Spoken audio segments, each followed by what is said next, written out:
What's going on, y'all? Machiavelli Mills TV. Y'all hit the like button as soon as y'all come on in here. Come on in here. Come on in here. Come on in here. I ain't gonna waste a lot of y'all time, but we gonna have a conversation about leadership. What is acceptable forms of leadership, and who is it acceptable for? Right. This conversation is coming after Jeremy Lin sat down with Dwight Howard on his podcast, and he spoke about Kobe Bryant, the late great Kobe Bryant, the Black Mamba, talking crazy to him, talking crazy to him as a man, him checking Kobe about talking to him crazy, and then Kobe refusing to speak for him, to speak to him for 5 months, right? Um, Dwight Howard even spoke about how when Kobe Bryant and him were teammates in a pick and roll, Kobe was the helper. Kobe was not helping, right? In the pick and roll. And when Dwight Howard told Kobe, you got to help, Kobe told him, F you. And him and Kobe was not speaking no more, even through the All-Star break or none of that, right? And, there are many people who are upset with Jeremy Lin for speaking about this, but we got to keep it a buck, man. Like I told y'all, people feel like you can only say positive things about Kobe now that he's deceased. But even some of his biggest fans know he was an a-hole to the highest degree, right? Now, many of them choose to make excuses for it, but like he was an a-hole without a doubt. And in my opinion, again, he was a phenomenal basketball player. But two things could be true.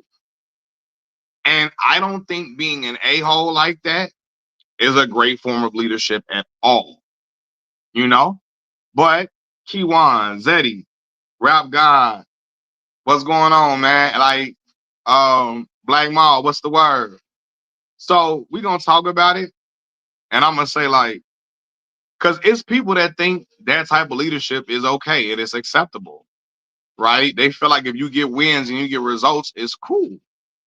But I've also seen people like Tim Duncan win without being like that.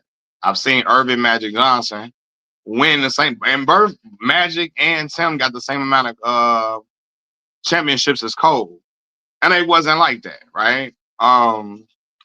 Isn't this oh yeah, Jeremy Lin has talked about this before several times over and over again.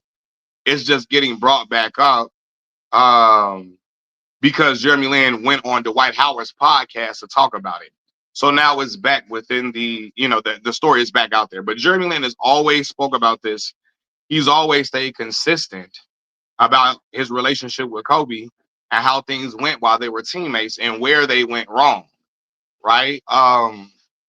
So this is not anything new. Things can be forgiven when it comes to winning. Um, yeah, but they back on a podcast, so it's gonna get brought back up. So you got people that's hearing this story and calling Jeremy Lin soft because he took exception to how Kobe was talking to him while they were teammates, and he told Kobe, "Hey, but in so many words, I don't appreciate how you talking to me. Talk to me as a man.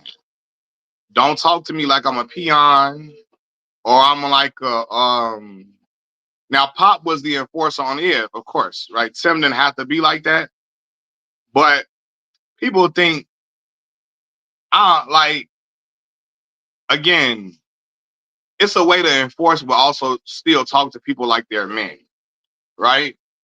I believe in treating every man, talking to a man like he's a man, not like he a hoe, right?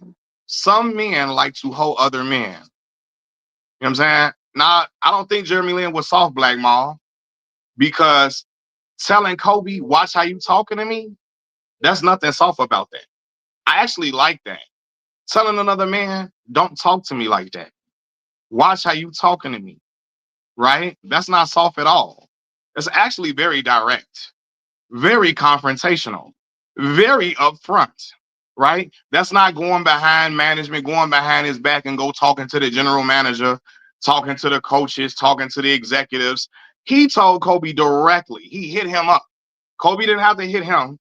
He hit Kobe up directly. Hey, man, watch how you talking to me, bro. I'm a man. talk to me as such. I respect that, bro. Like real talk. You know what I'm saying? Because a man deserves to talk. Like I don't think that's soft at all. That's very, very that's some man stuff to do. You don't like how a man talking to you? Tell him you don't like how he talking to you, bro. It don't matter where he falls within the tier of a player.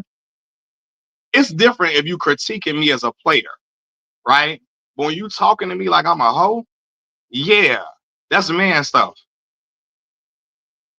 Bro. No. There are also plenty of Kobe's teammates who had these issues, right? First of all, B. Shaw was a veteran. Ron Artest, he knew Ron was going to go upside his head. Ron had already knocked dudes out. That's Kobe picking and choosing who to talk to.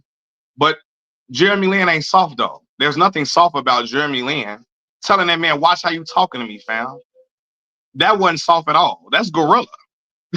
That's gorilla behavior. Tell that man, hey, don't talk to me like I'm no goofy. That's gorilla behavior, right? But Kobe had picks and chooses who he talked to like that. For real.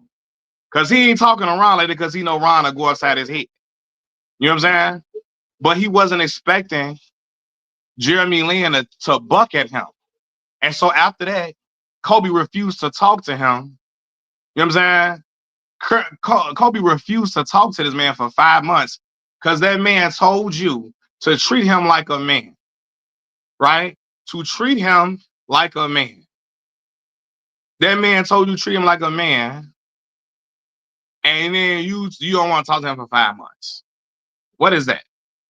Right? Like, no, bro. That's like, bro, let's be for real. And because it's as a man, that's solid as Jeremy Lin. You're not finna talk to me like I'm a goofy. I don't care who you are as a player. That's not good leadership. Bro. That's just not. I remember when I was a radio host at Mississippi Valley State University, right? And the radio engineer, we had 2 radio engineers in the studio with us. One of them was Mr. Cannon. Mr. Cannon was my dog. Rest in peace to Mr. Cannon. The other one, Mr. Cole. Mr. Cole liked to be assholes to young men. He was nice to the girls, but with young men, he liked to be very confrontational. He liked to be very like, Black Mall. You say, no, that's soft for Kobe. We gonna talk the real. Not talking to a man because he told you don't talk to me crazy. That's soft. That's like we gonna be for real. What like Jeremy Lin supposed to fight? No. You would have allowed that. You would have went for that. No, Kobe don't like another man telling him you're not finna hold me, and then he just not gonna talk to him. That's lame. I'm gonna keep it a buck, bro. We not finna do that. That's cold. That's cold being that's soft for Kobe to do that. You mad because that man told you you're not finna hold me. Now you're not gonna talk to him. What? You feel me? That's you, Black Mall. You not gonna speak to a man because he checks you about how you talk to him. Would you go for that? You gonna do that? That's lame as hell. I'm finna tell the truth. I'm not even finna sugarcoat this. That's lame. He demanded respect from Cole already. Watch how you talk to me, fam. And he told him that. That's already demanding respect.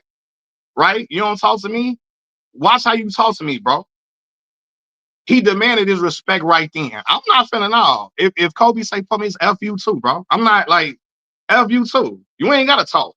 But as long as you know you're not gonna talk to me crazy, we good. Don't talk to me crazy. That's Cole through a fit because he used to hold who he wanna hold. He knew he couldn't hold Jeremy Lin like that. And so now he got an attitude. Now I'm not gonna talk to you now. What? You feel me? That's weak to me. I don't care what nobody say. No. Jeremy wasn't trying to talk to Kobe. He didn't say he was trying to talk to Kobe, Black Mall. He said after that, him and Kobe just walked past each other. He didn't say, I was trying to talk to Kobe. I'm in his face. He didn't say I was trying to talk to Kobe. He said we just didn't talk to each other no more. So it wasn't, y'all gotta stop. It wasn't Jeremy Lin was like, hey, Kobe, hey, man. He wasn't doing it. He said he ain't talk to me, I ain't talk to him. Cool. Long as you know, you're not talking to me like a goofy. Long as you know, you're not talking to me like a lame, we good. You don't gotta talk to me, I don't gotta talk to you, bro. But if you mad, cause you mad, cause I won't let you hold me, That say a lot about you as a man. You mad, I won't let you hold me like you hold everybody else. I'm not, nope, we're not doing that. Nope, nope. You just gonna be mad, bro. You know what I'm saying? You just gonna be mad in your corner and just be mad all day. We ain't gotta speak. As long as you know you can't disrespect me, cool. We ain't gotta talk to each other. It is what it is, bro. It is what it is. That like, yeah, I ain't finna do that. That's for example, bro. When I was at Mississippi Valley State, we had two radio engineers. Mr. Cannon was cool as ever. That's my dog. Rest in peace. Mr. Cole, however, was an a-hole. He always tried to be confrontational with young men all the time. I don't know what it was, but he always wanted to be very confrontational with us. Now, he really didn't do it to me like that because he knew his boss really loved me, right? Shout out Miss Young. So he knew if he got crazy with me and I buck at him and Miss Young find out about it, she gonna say, man, if Malcolm coming at you like that, it's something because they know I'm cool and chill. You see what I'm saying? But everybody else, right? He came in crazy, and all the other young men was cussing him out like crazy. All the other young dudes in there, you feel me? Um, Cussing him out like crazy.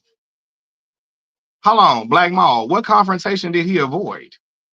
He called Kobe with the smoke. Stop doing it. He called Kobe with the smoke. And Kobe got mad. Talking about, I don't want to talk to you no more. What? Don't do that. Hey, bro, watch how you talk to me, fam. So, prime example, we at Mississippi Valley State. All the other young dudes say, hey, bro, watch how you talking to me. Cussing Mr. Cole out. After that, Mr. Cole act like he don't want to talk to the young dudes no more. No. You started that. And since you know you can't hold a young man in the department, now you getting mad and you want to shell up because you know you can't hold us. And you want to be able to hold us, and we ain't going for that. You know what I'm saying? Hold on. Black Mall, you don't believe that he stopped talking to him? Yeah, I believe it. Why? I don't believe Jeremy Lin lying. Mine's not lying on. Y'all gotta stop. Y'all gotta stop. You don't think Kobe stopped talking to him after that? Oh, okay. All right, man. Well, you just Mamba mentality'd out. You just Mamba mentality'd out, man. Why that man gotta lie about that? Ain't nobody said Jeremy Lin lied. Ain't nobody came out and said Jeremy Lin lied, but you think he lying.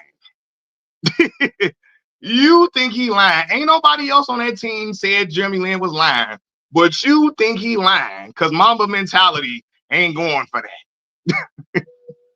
You think he lying. Nobody on the Lakers squad said Jeremy Lin lying. Kobe, da. You know what I'm saying? You think I'm hyping? I'm telling you the story exactly how he said it. I'm telling you the story exactly how he said it. Exactly how he said it. Right? Why ain't nobody came out since I'm hyping it? Why nobody on the Lakers, since everybody love Bean so much, ain't nobody on the Lakers said Jeremy Lin lying. Ain't nobody. I'm telling it exactly how it said, Black Mall. You like that Mamba mentality. You like that a-hole nature. You think that's cool. That's why. You like being like that. But when a man tell you I ain't going for that, you not finna hold me, and you get mad, it don't matter if he brought it up again, bro. Just the other day on a podcast. I don't care how old it is. He said it, and his story remains consistent over and over and over and over and over and over again. The story ain't changed one bit. You know what I'm saying? Hey, sure, don't come in here crying for Bean. Don't do that. Don't do that. Kobe is not I'm talking a situation just happened. I'm talking about a situation. You feel me? I don't come in here. The man's story ain't changed up. Y'all talking about Mars lying. Ain't nobody on the Lakers team came out and said he lying. As much as people love Kobe, if he really was lying, they'll come out and say Jeremy Lin a liar. Ain't nobody said that. So what he lying about, Joe? Come on, fam. What is we talking about? Same way Dwight Howard say when they guard in the pick and roll, Kobe Bryant the helper in the pick and roll, he tell Kobe, hey, you gotta help, bro, because Kobe wasn't helping. Kobe told him F you, and they wasn't talking for months. He wasn't talking for months, right? Watch your mouth on Kobe, man. Hey, Smartino, nobody gonna do nothing to me in here. And I put that on Chicago, Illinois. I put that on the city. Ain't nobody gonna do nothing to me. You hear me? There's not nothing happening to me. You feel me? So don't do that. Ain't nobody. You think you gonna? I'm telling you, it's not what you think it is. Nobody doing nothing to me, and that's on a crib, Joe. That's on a crib. You hear me? There's nothing happening to me. You know what I'm saying? So, but anyway, uh, Michael Jordan a-hole too. So I'm not proud. Yeah, and again, Kobe wanted to embody Mike 100%. 100,000%. He wanted to embody him 100,000%. So I don't. Jeremy Lin ain't lying about that at all. He's not lying about that, right? But what I'm saying is it acceptable to like talk to people crazy, and when somebody check you about it, you just be like, "I'm not gonna talk to you." Is that acceptable? Is that type of leadership? They think being just he in the right with everything. That's right leadership. Come on now. Ain't nobody flooding me, Joe. On Chicago, Illinois. It's just not happening. It's not happening. I'm just get all Kobe said, hey, bro. See, look at y'all. Y'all don't want nobody to say something about Bean. No, he can tell his truth. It don't matter if Being deceased either. He can tell his truth. Y'all live in this world because a man deceased. He don't get talked about because he deceased. We don't do that for nobody else but him. People can point out flaws in Muhammad Ali's boxing game. People can point out flaws about everybody else. You know what I'm saying? And that's a problem.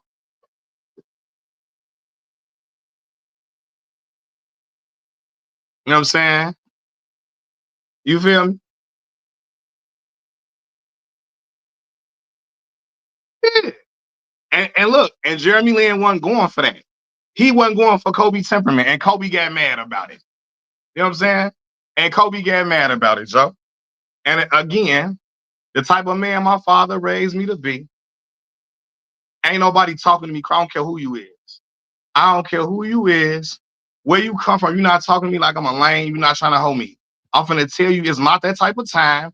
And if you want to fight about it, we can fight about it. If not, we ain't gotta talk. Don't talk to me. I ain't gotta talk to you. I'm finna go out here, do my job, get paid, go on about my business. I'm not doing none of that. So yeah, I ain't finna try to get you to talk to me either. You don't want to talk to me, I want to talk to you. Long as you know you can't talk to me a certain type of way, you can't say what you want to say to me, we good. Long as you know you can't hold me, we cool. You ain't gotta come talk to me. You ain't gotta say nothing to me. We can walk right past each other. I'm good. We can walk right past each other. It don't matter to me, no way. Because Black Mall, that's what being a man is, Black Mall. For real. Ain't no sympathy for no soft. Ain't nothing soft about what Jeremy Lin did. You just like that type of behavior. My father never let me tell you something. My daddy never liked men that prayed on the weak. He thought that was some whole shit. And as a man, that's whole shit to me either. But again, Kobe, it wasn't soft. Cause it ain't nothing soft about what Jeremy Lin did. You just wanted Jeremy Lin to get hold and wanted him to allow himself to get hold. You feel me? That's it. I can say that because again, my father was not a man. No, you couldn't hold him at all. You still can't. He old as you still can't. And my father always told me it was lame. You feel me? It was lame. It was lame to prey on the weak and all of that. So yeah, I don't, Charlie, as you know, I don't care nothing about it. So the man that I am, Jeremy Lin handled that appropriately. That was some solid man stuff. You know what I'm saying? That was some solid man stuff. So if I'm telling you, okay, stop ignoring the fact that Bean had a fit, he had a temper tantrum and didn't want to speak to the man because the man told him You not gonna hold me. You know what I'm saying? All right, cool. Forget about praying on the week. Jeremy Lin told that man, "You not gonna talk. Stop talking to me like you're not talking to me crazy." He told him, "Hey, talk to me as a man with respect. I don't appreciate how you talking to me." And Bean said, "I'm just gonna not talk. I'm just not gonna talk to you then." What? That's cool. He just going, I'm not gonna talk to you because I told you you can't talk to me no type of way, in any type of way you want to. That's supposed to be cool.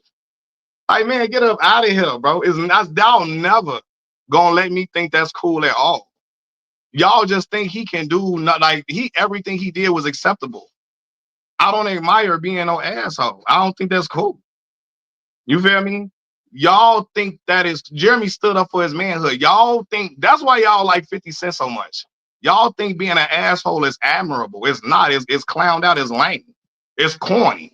Because my father, again, demanded respect without having to bully and hoe people. He never did that. My father never did that, bro. You feel me? My uncles never did that, bro. And I'm talking about Chicago, gang bang city. This gang, like my father, my uncles now. Matter of fact, y'all, my uncle that came over here, Big GD, right? I'm all right, right?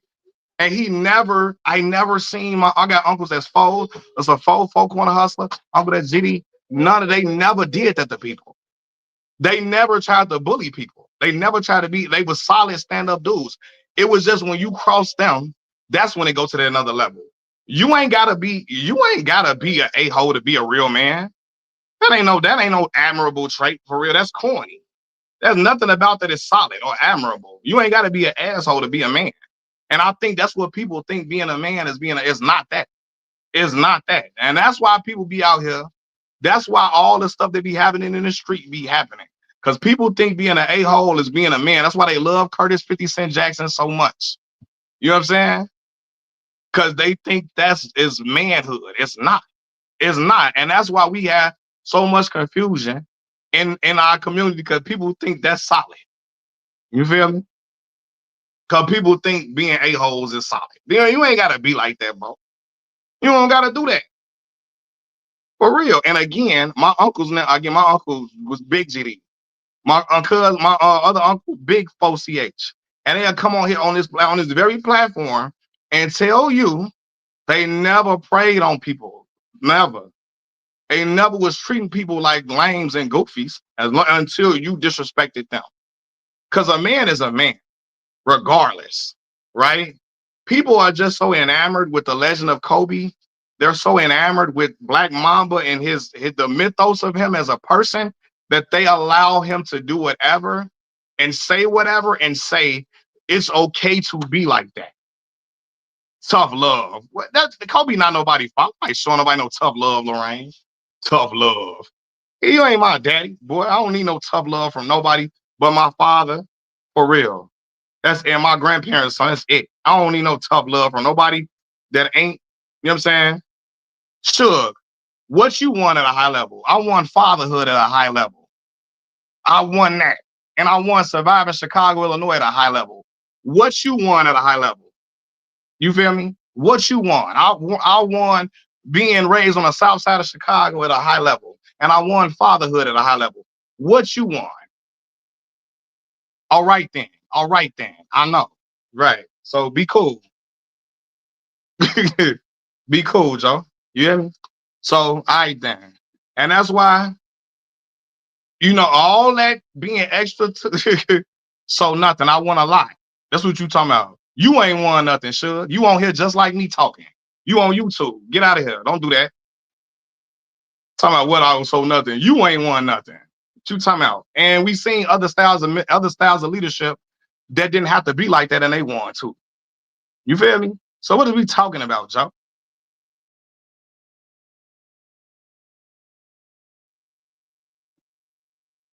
Yeah, so all that, yeah, we're talking about what I want at a high level. What you mean? You feel me?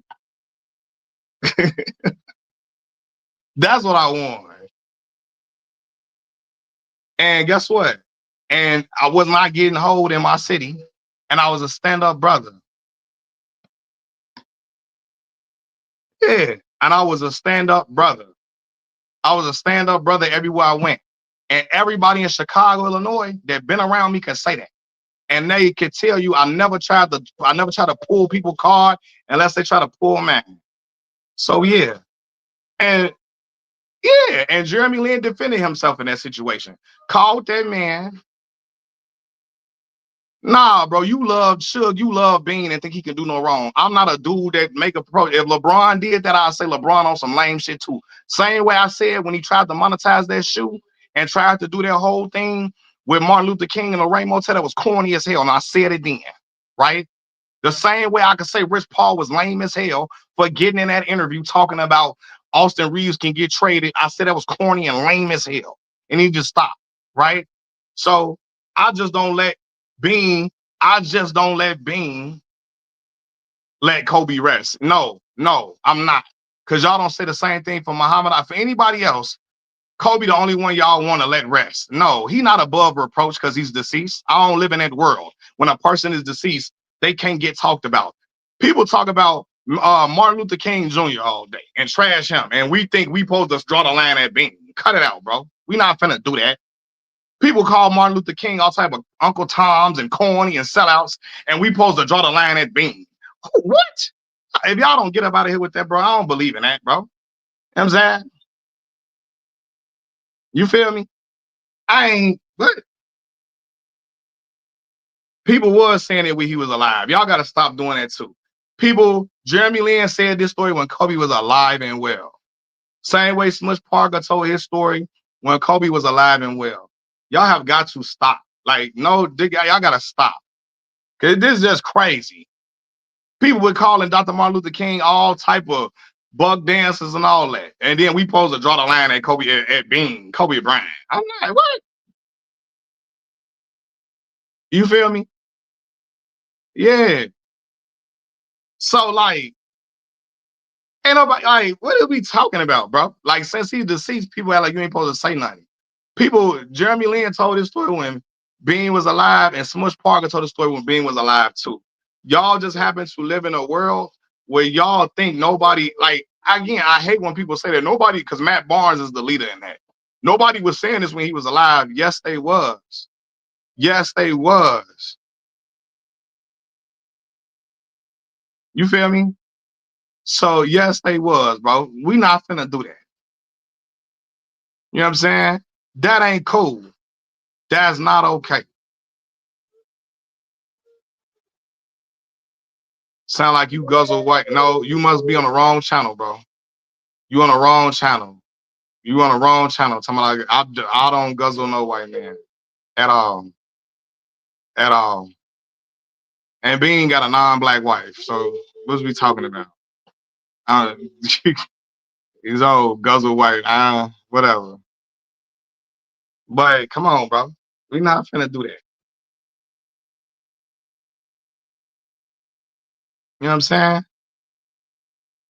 So yeah, everybody, nobody is above reproach, bro.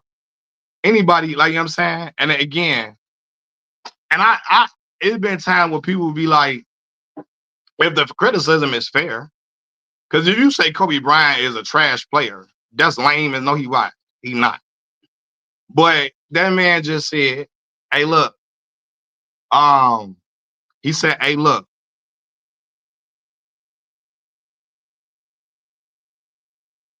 Black Mall, regardless of Jason Willock, Jeremy Lin and Smush Parker told these stories about Kobe and said what they said about Kobe while he was alive, bro.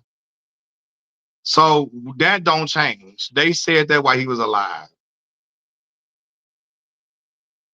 You know what I'm saying?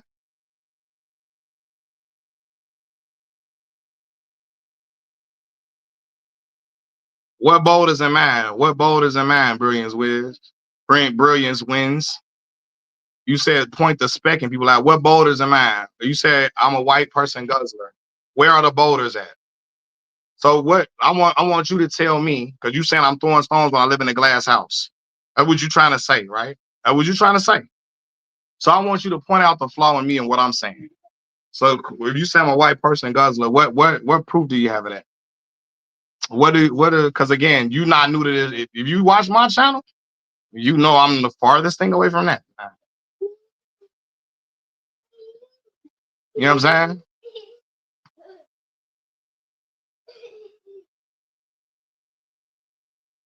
Right. Now I know Jason consistently said something, but the point is certain people when they hear Smush and Jeremy Lin say this, uh, you ain't gonna you wanna speak mean, ain't gonna never show they flaws. I told my flaws already, bro. A ton on this channel. A ton. So what is you talking about?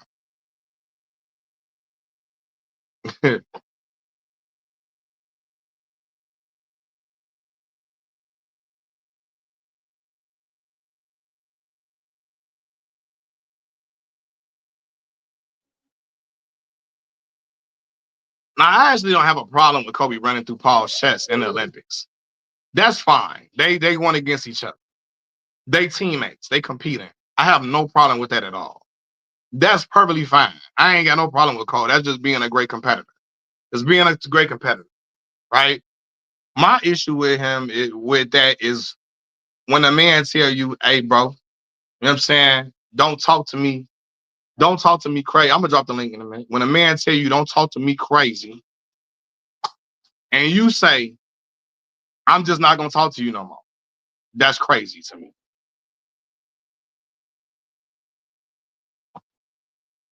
Suge, no, you don't, bro. You love when Kobe fans, you like it, you don't like it one way. You only don't like it when LeBron fans say this about Kobe. You don't care when Kobe fans say this about what you call it.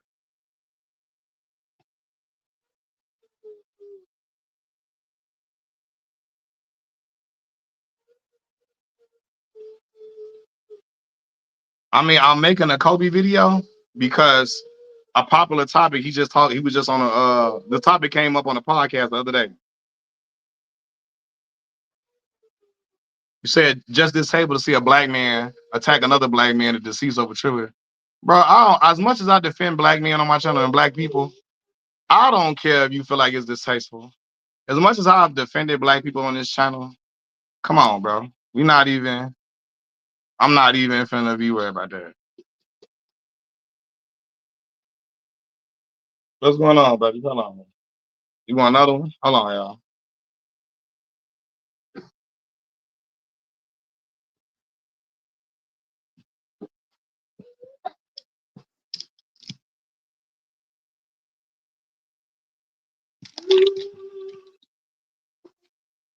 Cause you know what I'm saying? And Jeremy Lin, like, look, you don't know me. I ain't got, and you don't know me either, sure. So what we talking about, Joe? What are we talking about? You don't know me either. You know Charles Sabansky here.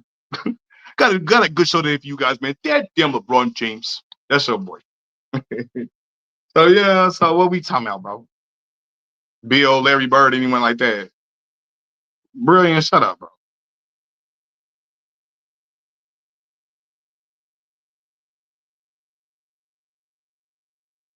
Exactly. This is a part of workplace culture.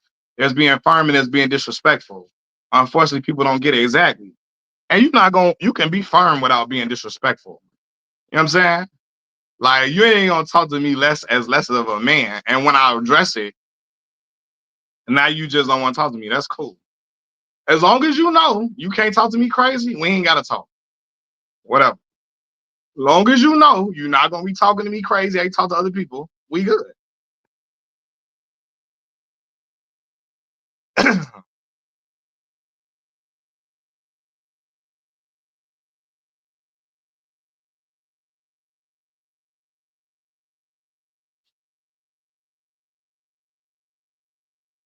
That's all I'm saying.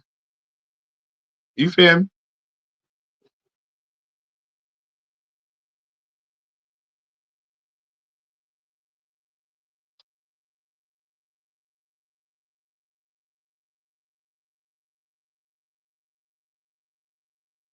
And certain I told Suge, I always say I'm not a Kobe fan.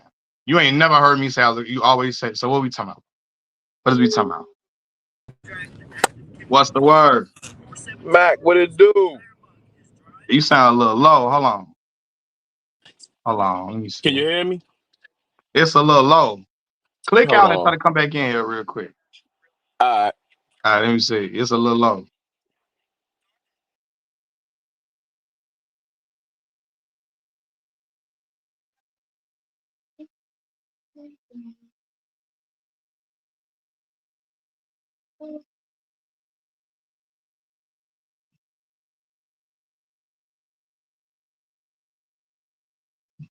Uh, Let me see. Because like I said, he was a little low at first. I don't know what happened. I hope it ain't on my end.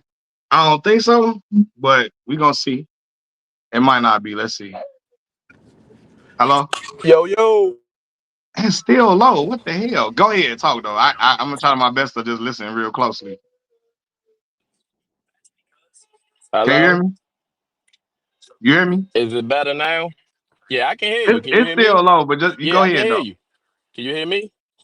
It's probably my phone Can you hear tweaking, but me? go ahead though. Okay, nah, I was just so me and you are in agreement, Mac. I think the point that you just said, I agree with you. I'm not saying Kobe ain't what you saying he is. He definitely is that. My point is, like you said, two things can be true. Like Kobe, one thing we've heard about him, he consistently had that type of energy for everybody, bruh. And like y'all like to, I feel like people only pick out that fucking Jeremy Lin story and that Smush Parker story because it's a level of empathy there because they are the type of players they are. He had that type of smoke for Shaq. He had that type of smoke for Lamar Odom. He had that type of smoke for Powell. It didn't matter what level of player you were. This is stories we consistently hear about this man. So I feel like to sit up here and try and make it look like he was only doing this to lower caliber players and lesser dudes, that like that's an inaccurate depiction. Him and Shaq have fought multiple times. You know what I'm saying? So a nigga who will fight a 7 foot 300 pound dude, I would dare say I'm not trying to fight no 7 foot 300 pound motherfucker. You know what I'm saying? So like the fact that he did that multiple times, I feel like kills that narrative. Now, was he wrong for doing that? Yes, he was. However, Mac, I've been in corporate America for a long time. I've had supervisors who thought that they was gonna play with me like that. You know what I'm saying? Like, and I just demand a certain level of respect because I give it. You not gonna walk past me and ignore me, bro. Like, no, what are we doing? Like, bro, hey, how you doing? Hey, how you doing there, sir? How your day going? Okay. So I thought you might not have saw me, so I'm going out my way to speak to you because you just flat out went past me like I'm not standing here. That's the type of nigga I am, bro. Now, if you're the type of person to allow people to consistently play with you like that, I'm, excuse Jamal for not having sympathy for that shit. You are allowing that to be done to you. You are a grown person. And I get it. I'm not saying you got to go fight them. No, I'm not saying that. But you can address it and make sure that, look, bro, we're on a team together, bro. It's impossible for us to be on a team and not communicate. Like, what the hell are we talking about here? Like, let's be adults. So, and if you're not willing to do that, then that's on you. I'm not about to sit up here and be like, oh, that person should have. Nah, nigga, make that man give you the respect you deserve, bro. It's as simple as Nah, that. so here's the thing with it though, right? Here's the thing. After I already done told you, hey, look, you know what I'm saying? Hey, don't talk to me crazy. Talk to me as a man. If you don't talk to me, now granted, you could say make him whatever, but that's also a very immature of Kobe Bryant to say because that man called you and told you, don't talk to me like I'm a clown or I'm a child. I'm just not gonna speak to Right, you. Like, you know what I'm saying? Like, and that's my right, point. Like, that's very immature. Since he told you don't talk to me crazy, we just gonna walk past each other, right? We just don't right, talk. You know what I'm saying? And I think all around that could have been handled a lot differently. But for real, as the superstar player that Kobe Bryant is, yeah, it's gonna look like, hey, bro, what you doing? Like why can't he tell you, hey, don't talk to me crazy? And we gonna go back to right, just, thugging it out as teammates. Why he can't tell you that? You know what I'm saying? And it'd be like, all right, cool. It's just I'm not gonna talk to you. Same way, because Dwight Howard basically was saying when they was playing together in the pick and roll defense, Kobe was a helper and Kobe wasn't helping. He told Kobe, hey, bro, you gotta help. Kobe told him F you. Now Dwight right there, Dwight should have said F you too or something. Cause that's when you gotta talk crazy back. Cause you ain't finna just say F me. And I'm just gonna be like, whatever. Right? But he said after that, Right. Kobe and him didn't speak for months. They was at the All-Star. They was at the All-Star game, just not even talking to each other. Right. So, Right. granted, right, granted. I see. I don't know though. And I guess everybody's You get different. my point, Mac. That's what I'm saying. You get my point, because Mac, I already know what you about to say, because you done said it multiple times. You were raised in a way to where, again, it ain't even about being street or none of that. Like it's just about being respectful. I'm not tolerating disrespect, Mac. You've said it multiple times, because clearly that's the way you were raised. So when you see somebody doing that and intentionally disrespecting you, you gonna check that shit, man. You're like, hey, bro, look, I don't care if I'm the 15th man. Like, that's matter of fact. Gilbert Arenas shares the story all the time. And he was like, he was working out with Kobe. And he was like, Kobe told him one time, man, these motherfuckers always complaining about me passing the ball, not passing the ball. When I see these motherfuckers work ethic, why the fuck would Mhm. I pass you the ball? Like, people be ignoring those parts, bro. Like, this is a dude who worked harder than anybody else. You know what I'm saying? Like, bro, But people I leave that disagree out. with And that it's point though. like, I and disagree it's with like, that bro, point. but Mac, think about it though. But Mac, again, whether you disagree with it or not, it ain't Uh about huh. agreeing. It's about understanding the point. This man works hard as shit, and I'm watching you not work as hard as me. Like, why? I trust me more than I trust me shooting this over 5 motherfuckers than I do you wide open, because I don't see you work hard at all, bro. Like, you don't put the work in. Dirk Fisher used to get the ball because Dirk Fisher worked hard. Him and Dirk Fisher was in the same drive. He understood Dirk Fisher wasn't on his level. However, Dirk Fisher was competing with Kobe, playing 1-on-1 every day. So Kobe would pass Dirk Fisher the ball, because that's how you earn the respect of a player on that level, bro. People just ain't used to people being that obsessed and crazy and idiotic with, and you know what I'm saying? And again, I'm not saying this is a good thing. I'm not saying that. What I'm just offering explanation to why he thought the way he did. Not just him.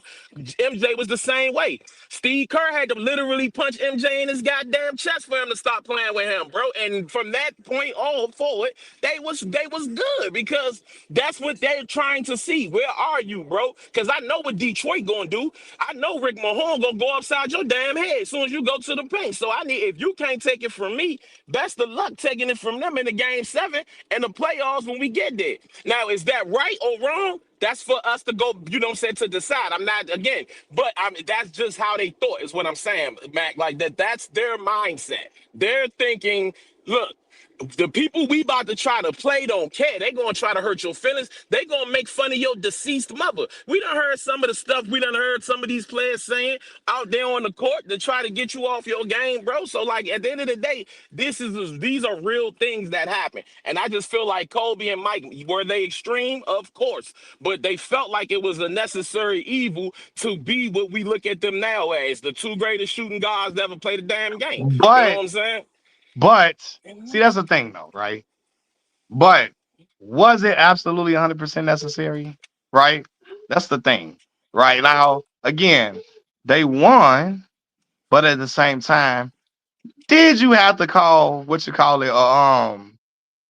Did you have to tell Horace Grant he didn't play well enough to eat on the plane, right?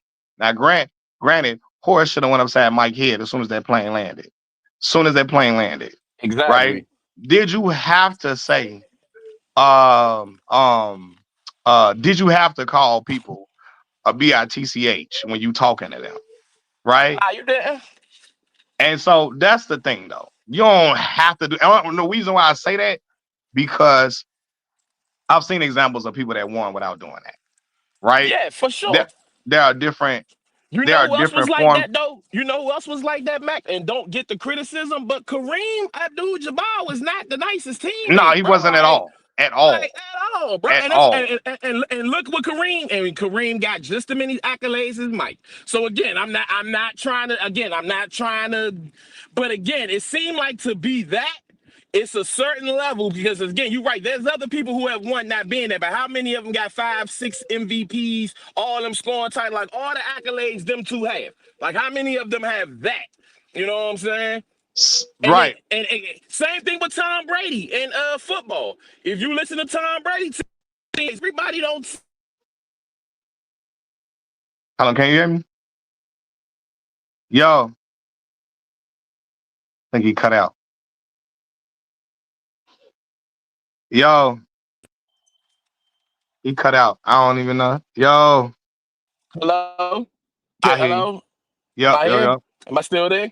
Yeah, yup. Yeah, my bad. Same thing with Tom. Yeah, I said Now, I'm gonna say this with Tom though. Let me say this.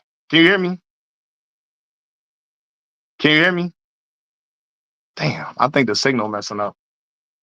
Hold on, y'all. I think the signal messing up, y'all. I can't hear my dog no more. I can't even hear him. Damn. Let me get him on. Let me see. I can't hear, bro.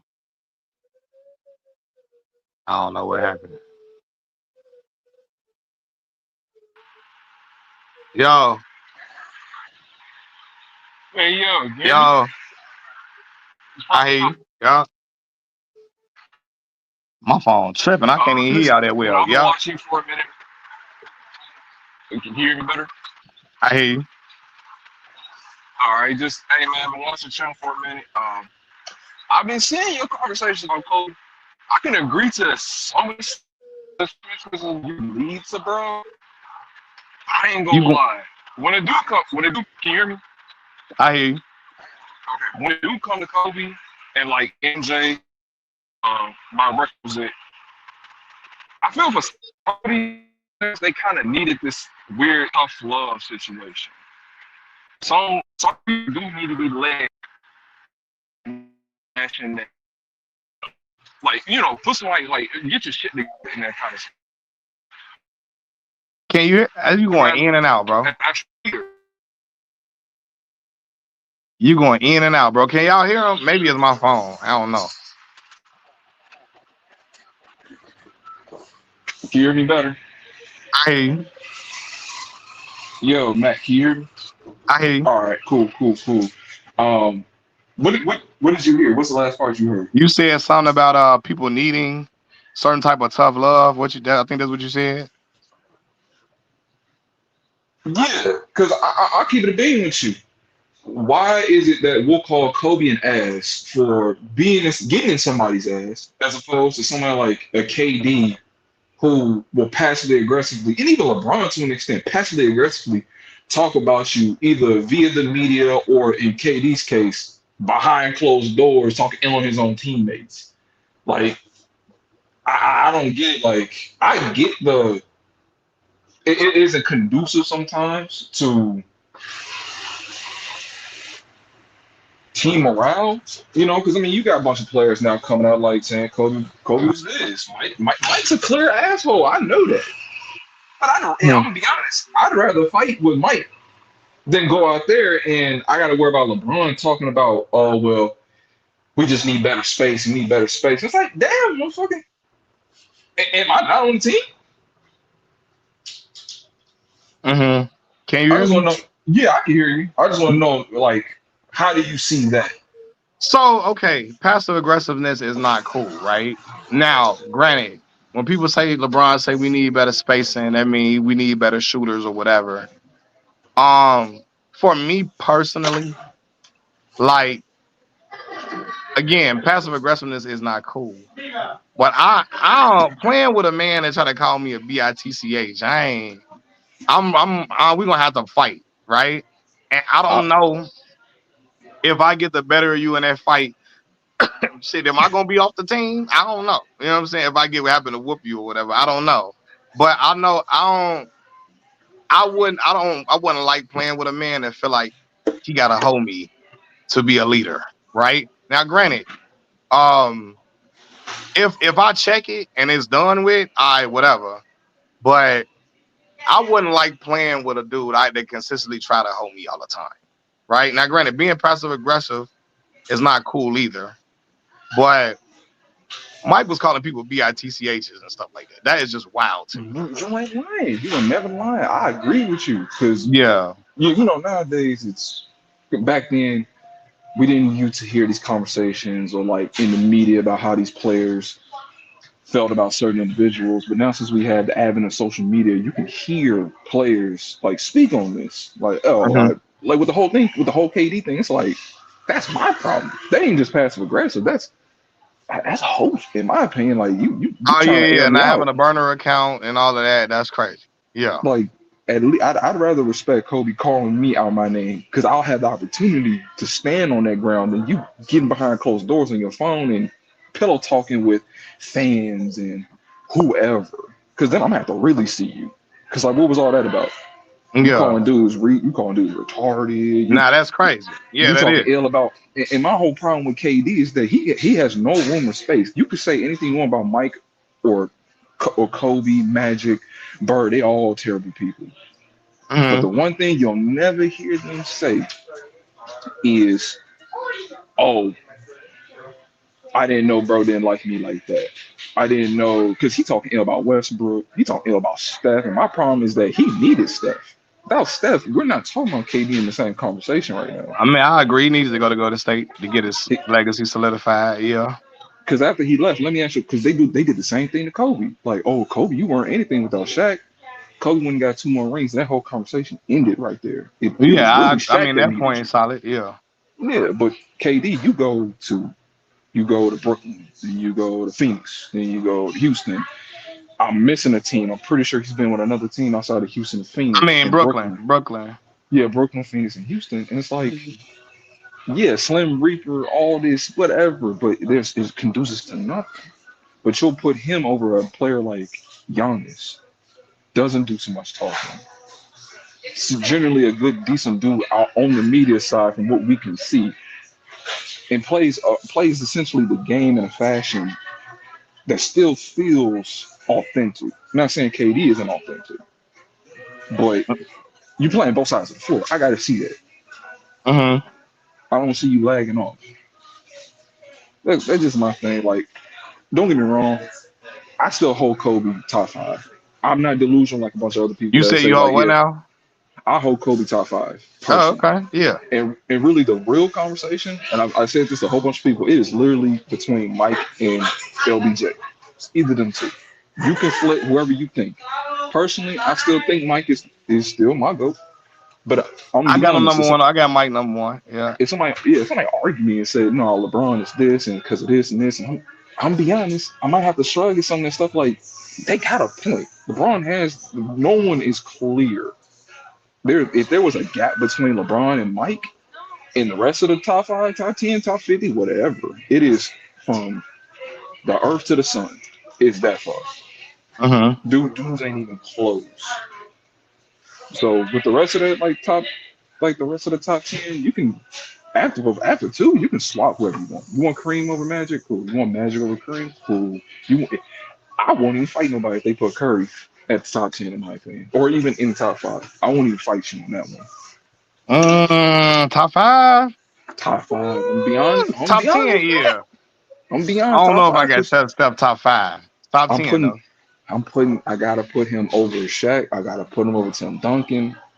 I've just never seen an offensive player like this a day in my life. Uh Like, huh.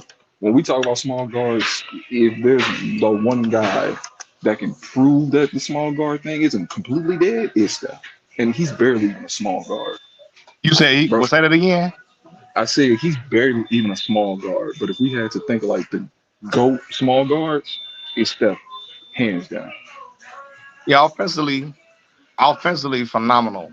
But like, Okay, I'll give you the defense. I'll give you defense. huh? I'll give you the defense. No. And again, he's just phenomenal. I mean, Steph is a phenomenal player. My thing is, I don't know if I can put him top five because in the 4 championships he won, he got one league. I mean, one Finals MVP. Now, granted, many say he should have got that one in the first one they won in 2015 over LeBron. Now, I think I probably need to. I don't know. Maybe he win one more or something. It might bump up. He top 10 though. But No, yeah, he's definitely top 10. yeah, but yeah, But I ain't. I top five is a little much. That's yeah, much to me. Like, that's just my hot take for the day. yeah, I gotta redo this list because I'm starting to think of other players like Hakeem and stuff like that. So I gotta reevaluate that list. But just based off of like influence and stuff like that, like yeah, Curry got to be like top 3 influential basketball players ever. Gotta be. for sure. But hey, Mac, I appreciate you letting me on the stream, bro. I I got know to it's go all back to love. work. I got to go back to work, but I'll check in with the stream later on. I appreciate you popping in, man. All right, Yeah, peace. yeah, yeah. All right. Hold on. I'm trying to get some people that normally probably pop up. Hold on, y'all. Yo, Yo, hey, yo, Matt, can you hear me? I hear you. What's going down with you? All right, I gotta meet the what's name. Say it again. Damn, Can you hear me? can you hear me? Yeah, I can hear you. Can you hear me? I hear you. Yep. Yeah, so I agree with you. I agree, but I disagree with the point that I agree that you're supposed to treat everybody with respect, but we're Mm-hmm. talking about like when it comes to basketball, Yeah. you might not get the best out of everybody when it comes to just not disrespecting them, but leading with like a softer tone. Mm-hmm. So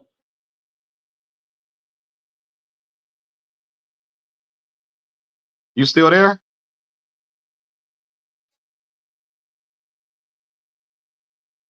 I don't know why my thing acting so funny today. Cause y'all all going in and out. Can you hear me?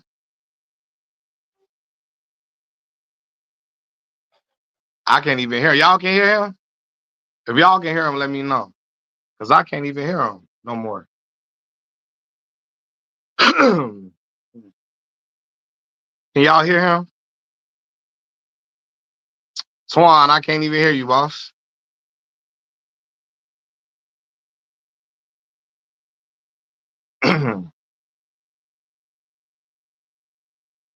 Yeah, they can't hear you either, Twan. Try to pop back in here. Pop back in. See if you can pop back in. Y'all can hear me though, right?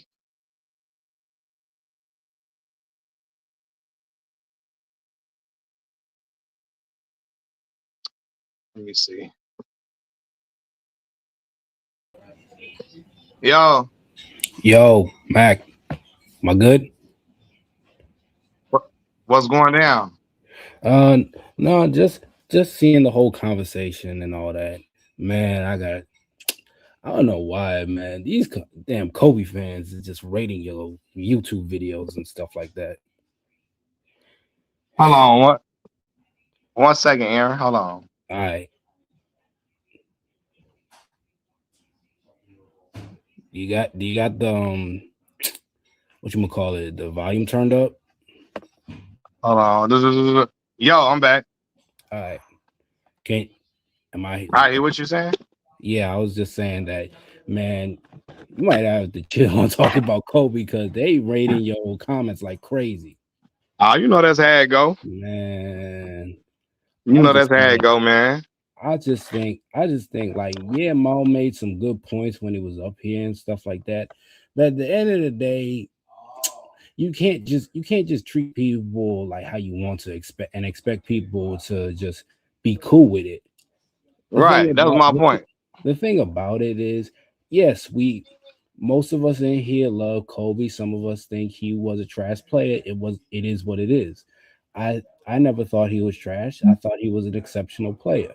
Absolutely. Thing about it is people are allowed to tell the truths about Kobe, whether it Yeah. be good or bad. Same thing with racist ass Hulk Hogan. Right. People allowed to tell the truths about, you know, what they've been through, what it would do, whether it was good, bad, or indifferent. And I think Mm-hmm. that Horace Grant should have stole off on MJ when you Yeah, you saw should you have. try to prevent me from eating. I'm punching you in the face. Nah, I for don't sure. care. I don't care if I win or lose that fight. I'm gonna eat. You don't play with a man's food. Yeah. You don't. Yeah, you're not my father. Come on now. You're No, not my exactly. father. You not nah, we ain't doing that. I'm not a kid. Yeah, but it's just like, oh, like, yeah, yeah. I get what it is that Ma was saying and all that. But at the end of the day, I disagree because the fact of the matter is, yeah, Kobe did a lot of good while he was on the Lakers, but he also treat rubbed people the wrong way. And when Yeah, you and he did and when quite you often. And when you And he run did that often, when right? you rub But people the wrong way, don't expect them to have nice things to say about you. It's like the same thing with Smush Parker. What was he supposed to tell Smush? Was supposed to say that Kobe was this great guy that he was in here? Like, nah, man. mhm. So And yeah, nah, like but I'm with you. but He's allowed to tell his truth about his interaction with him, right? but My Maul, thing, but why we but because I just seen Maul's comment. I'm just saying, hey, why we criticizing the story? Why are you criticizing? We can't go to Kobe because he's no longer with us. We only got to take Lynn's word as it. right? And you know, people saying and well, Lynn's jealous and all that. Listen, hey man, even if he is jealous, if Kobe treated him badly, he's allowed to say, "Yo, Kobe treated me badly." Lynn, Mhm. Jeremy Lin has said it. Lamar Odom has said it. Smush Parker has said it. I I ain't think know even Lamar said it, but I know Smush said it for I sure. think I think even like Powell said that he when he met Kobe they were like kind of going at it a little bit, but Uh, but like but why but the talking points like you acting like Jeremy Lin just said that just to say it like he feel like this. he's probably asked about this. He feel like Jeremy Lin should have made Kobe talk to him or told him, "Hey, what we doing? Why is we not talking?" Right? Why you going to beg somebody to talk to you? And I guess that's how I was looking at it. Like you looking at it. Why you going to I ain't beg gonna try to. I'm somebody? not gonna try to get you to like. If you don't want to talk to me because you If I saw I want to allow extend you to punk me out. If you don't yeah, want to talk to me because of that, so be it. Right? And yeah. that's how I am. I'm not gonna try to get you to talk to me or beg you to talk to me. Yeah, Let's just say you and me, we in the position, Mac. right, I extend my hand to you, trying to give you a well welcome, and you look at me like I got three heads. right, I'm not gonna do nothing. I'm not gonna fool with you after that. Like, right. why should Jeremy Lin have to beg for Kobe to talk to him? Because he's Kobe Bryant? Please. Please, man. I don't care. I don't care if it was Michael Jeffrey Jordan himself. You know, you're not no man is gonna beg for somebody to talk to him. Uh, Nobody's gonna beg for somebody to talk to him, and nobody's gonna try to be like, "Oh, you should talk to me." We teammates and all. Fuck all that. If the nigga don't want to talk to you, he not he gonna don't talk want to to talk you. to me. And Right, that's just what it is. And I think Lynn probably had that same mentality. He probably was like, "Why? I should I bother talking to this guy if he's not gonna answer me whenever if I try to talk to him?" but see, this the thing, though, Maul. I in the interviews, I think people are asking him about his relationship with Kobe. He ain't just pulling it out because he feel a certain like he upset about it. I just think they ask him about his experience, and he's saying, "Yo, he telling the story how it went. Like, yo, we ain't talk after for months after that. Like, so I think that's the only reason I think he's saying not just because he's still mad about it to this day. I think they ask him like, how was your experience with Cole? And he say, look, man, this happened. He tried to talk to me crazy. I told him, That's hey, watch how you talk to me. the Talk to me as part. a man. And that's the part everybody keeps forgetting. They ask these people about that. They don't Well, just bring up this stuff willy-nilly.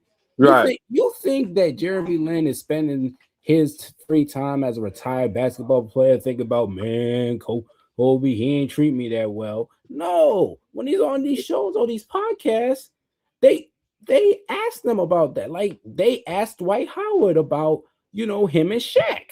right. Hmm. Like I don't understand it. If y'all want people to stop talking about Kobe, tell the people that are on these shows to stop Don't asking ask about me about it. it. Don't Yeah, ask them. yeah. And that's the point. Like Jeremy not just bringing it up. Like I said, people asking him about the experience with Kobe, and he said, this man trying to eat my dang off phone charge. That's my fault. He good. So, and you can say next question too. Nah, bro. I don't believe in that either, right? Because women tried to say that about what's the boy name? Holly Berry's ex-husband. Yeah, David Baseball Justice. player David Justice, right? And the Yeah. women say he could say next question. No, he's allowed to speak on his experience because it's not favorable to people to Cole or favorable to Halle Berry does not mean he can't talk about it. You know what I'm saying? Like Man. he can speak on that experience. He's not allowed. You know what I'm saying? He can talk about it. Yeah.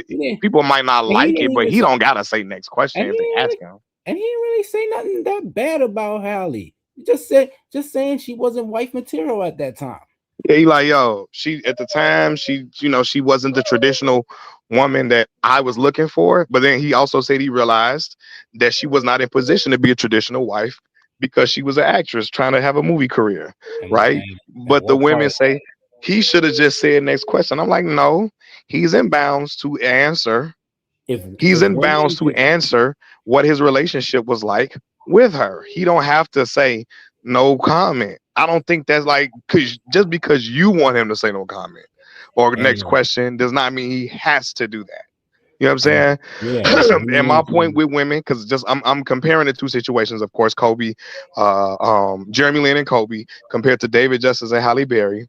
I told women like, yo, if a woman is asked about her ex-husband, women don't say you should just say next question. They cool with whatever response the woman give when she's asked about her ex-husband, right? yep, So in that same yep, breath, why can't David Justice talk about his relationship or his marriage to Holly Berry? like I Same said, applies to Jeremy Lin. If and Cole, he still kept it classy. He still yeah, kept it classy. yeah, he said the white and I spoke on this already years ago. If you don't mind, we can leave it there.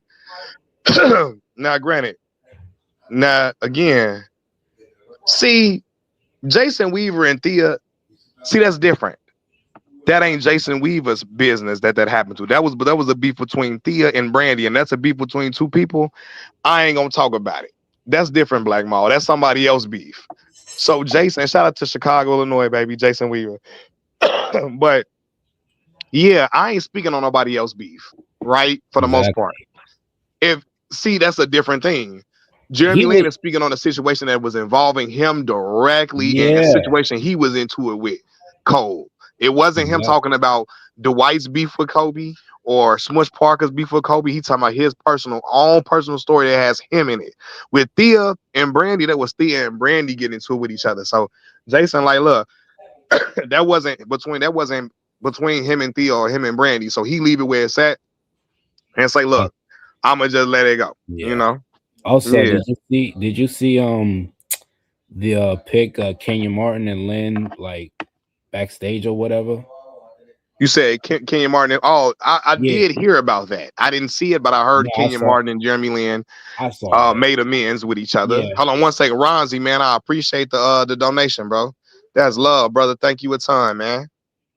But what I did hear about it, but what you about to say about it, Aaron? I was like, it was one of those things where I thought would never happen. You know what I mean? Yeah, It's like the same thing when they had the Fresh Prince reunion and then Jenny Hubert was a part of it, and yeah, her and Will Smith have been rocking together ever since. yeah. They I just have, which is it's just definitely one of you're those, right. It took a complete turn. Yeah, yeah, I was just like, oh wow. Like I yeah, never it's great to see. It's just not it's like something that you don't think that'll ever happen. Like yeah. That's very true. That's very true. So yeah, but and he said, Mac, you sensitive. so wait, so Max sensitive how's Max sensitive because he's saying that he won't let nobody punk him. No, and And this. I'm it's sorry. Go not ahead. I was gonna say like you how you sensitive because you saying you won't let nobody punk you, and if you asked about it, you gonna tell the truth about it. You're not gonna be like I don't really feel like talking about that shit, you know. Yeah, like this is the thing though, right? Because Yeah, he said I'm sensitive in that situation. In that situation we talking about right now, right. Cole was sensitive in that point because he was upset that Jeremy said something to him about how he talked to him. So he like I ain't gonna talk to him no more. Kobe was being sensitive in that situation. Now some people gonna say that was just Kobe being a dog. No, you don't talk to a man because a man told you, hey bro, don't talk to me like that. That's being Kobe had a sensitive, lot of bro. sensitive moments throughout his career. And everybody has it, bro. Exactly. Everybody has sensitive moments. So nobody um look at Anthony Smith. Are you Mac one? Yeah, are you he, Oh, this man Anthony is out nigga, here wild and being bruh. disrespectful. These niggas, bro. I swear to God, this is why these fucking old ass niggas be getting clown like they fucking do. They don't. Y'all niggas have no tact. Y'all think everything is fucking sensitive, and you super tough ass niggas can't let y'all guard down for shit. Hell, Yeah. half of y'all probably been doing bids and shit, and y'all think I gotta toughen up, tough. Uh-huh. All that super tough shit is dead, bro. Like crack a smile, And crack it, a this the smile. and this the point though. Go jump rope. Every every Stop doing player trick. Stop every doing tricks player on has people. sensitive moments, bro. LeBron James included. He got sensitive moments, right? Yeah, Mike has had sensitive moments as well. Majority all great players have sensitive moments for real. Everybody be sensitive so about certain things. So everybody. yeah, we Yeah, not that finna do dude. that. Yeah, dude that made that dumbass comment was sensitive too. Shoot. Yeah, like of course he is, because he just mad that I don't agree with how what Kobe was doing. So And it's not he like saying I'm and it's sensitive. not like you really disrespected Kobe or nothing. Like I've watched your videos. You don't say nothing too crazy about Kobe. Said Kobe went in on Stephen A. Radio about Gary Payton and the others for taking the spot of players to win a chip. I'm confused. He went in Oh on yeah. Gary Payton. I'm confused. I'm trying to think what he talking about. But but yeah, man, like I said, players all have their own sensitivities, man. Yeah. And that just is what it is. All of them be having their own A sensitivities and lot of stuff. them are a lot of them are sensitive. Like I love Melo. Melo had a lot of sensitive moments as well. Yeah. Like even I'm gonna be real with you. Cause Iman says different. Iman Shumpert said when Insanity happened, there were people that felt like Melo was upset about that. That Jeremy was getting a lot of the attention. He was getting a lot of the hoopla. He was getting a lot of the praise. That Melo didn't like that, right? Right? But I think you know why? Because I watched that team. It's because like a lot of the media and stuff was blaming the Knicks' woes on Melo solely. Uh-huh. They didn't say nothing. They gave Phil Jackson all the grace in the world because he coached the Bulls and he coached the Lakers and all that. But Right. a lot of the Nick during that time on that team, a lot of the Knicks' woes was Phil Jackson's fault, and Mm-hmm. Melo was getting scapegoated because he was the face of that team. Uh-huh. So if it was if they felt like they was playing they were putting Jeremy Lin up, it's because they didn't want to praise Melo because Melo was taking a lot of heat while he was on the Knicks. Uh-huh. I never thought it was Melo's fault that the Knicks was bad. It was Phil Jackson. Phil Jackson didn't know how to restructure that team. Right.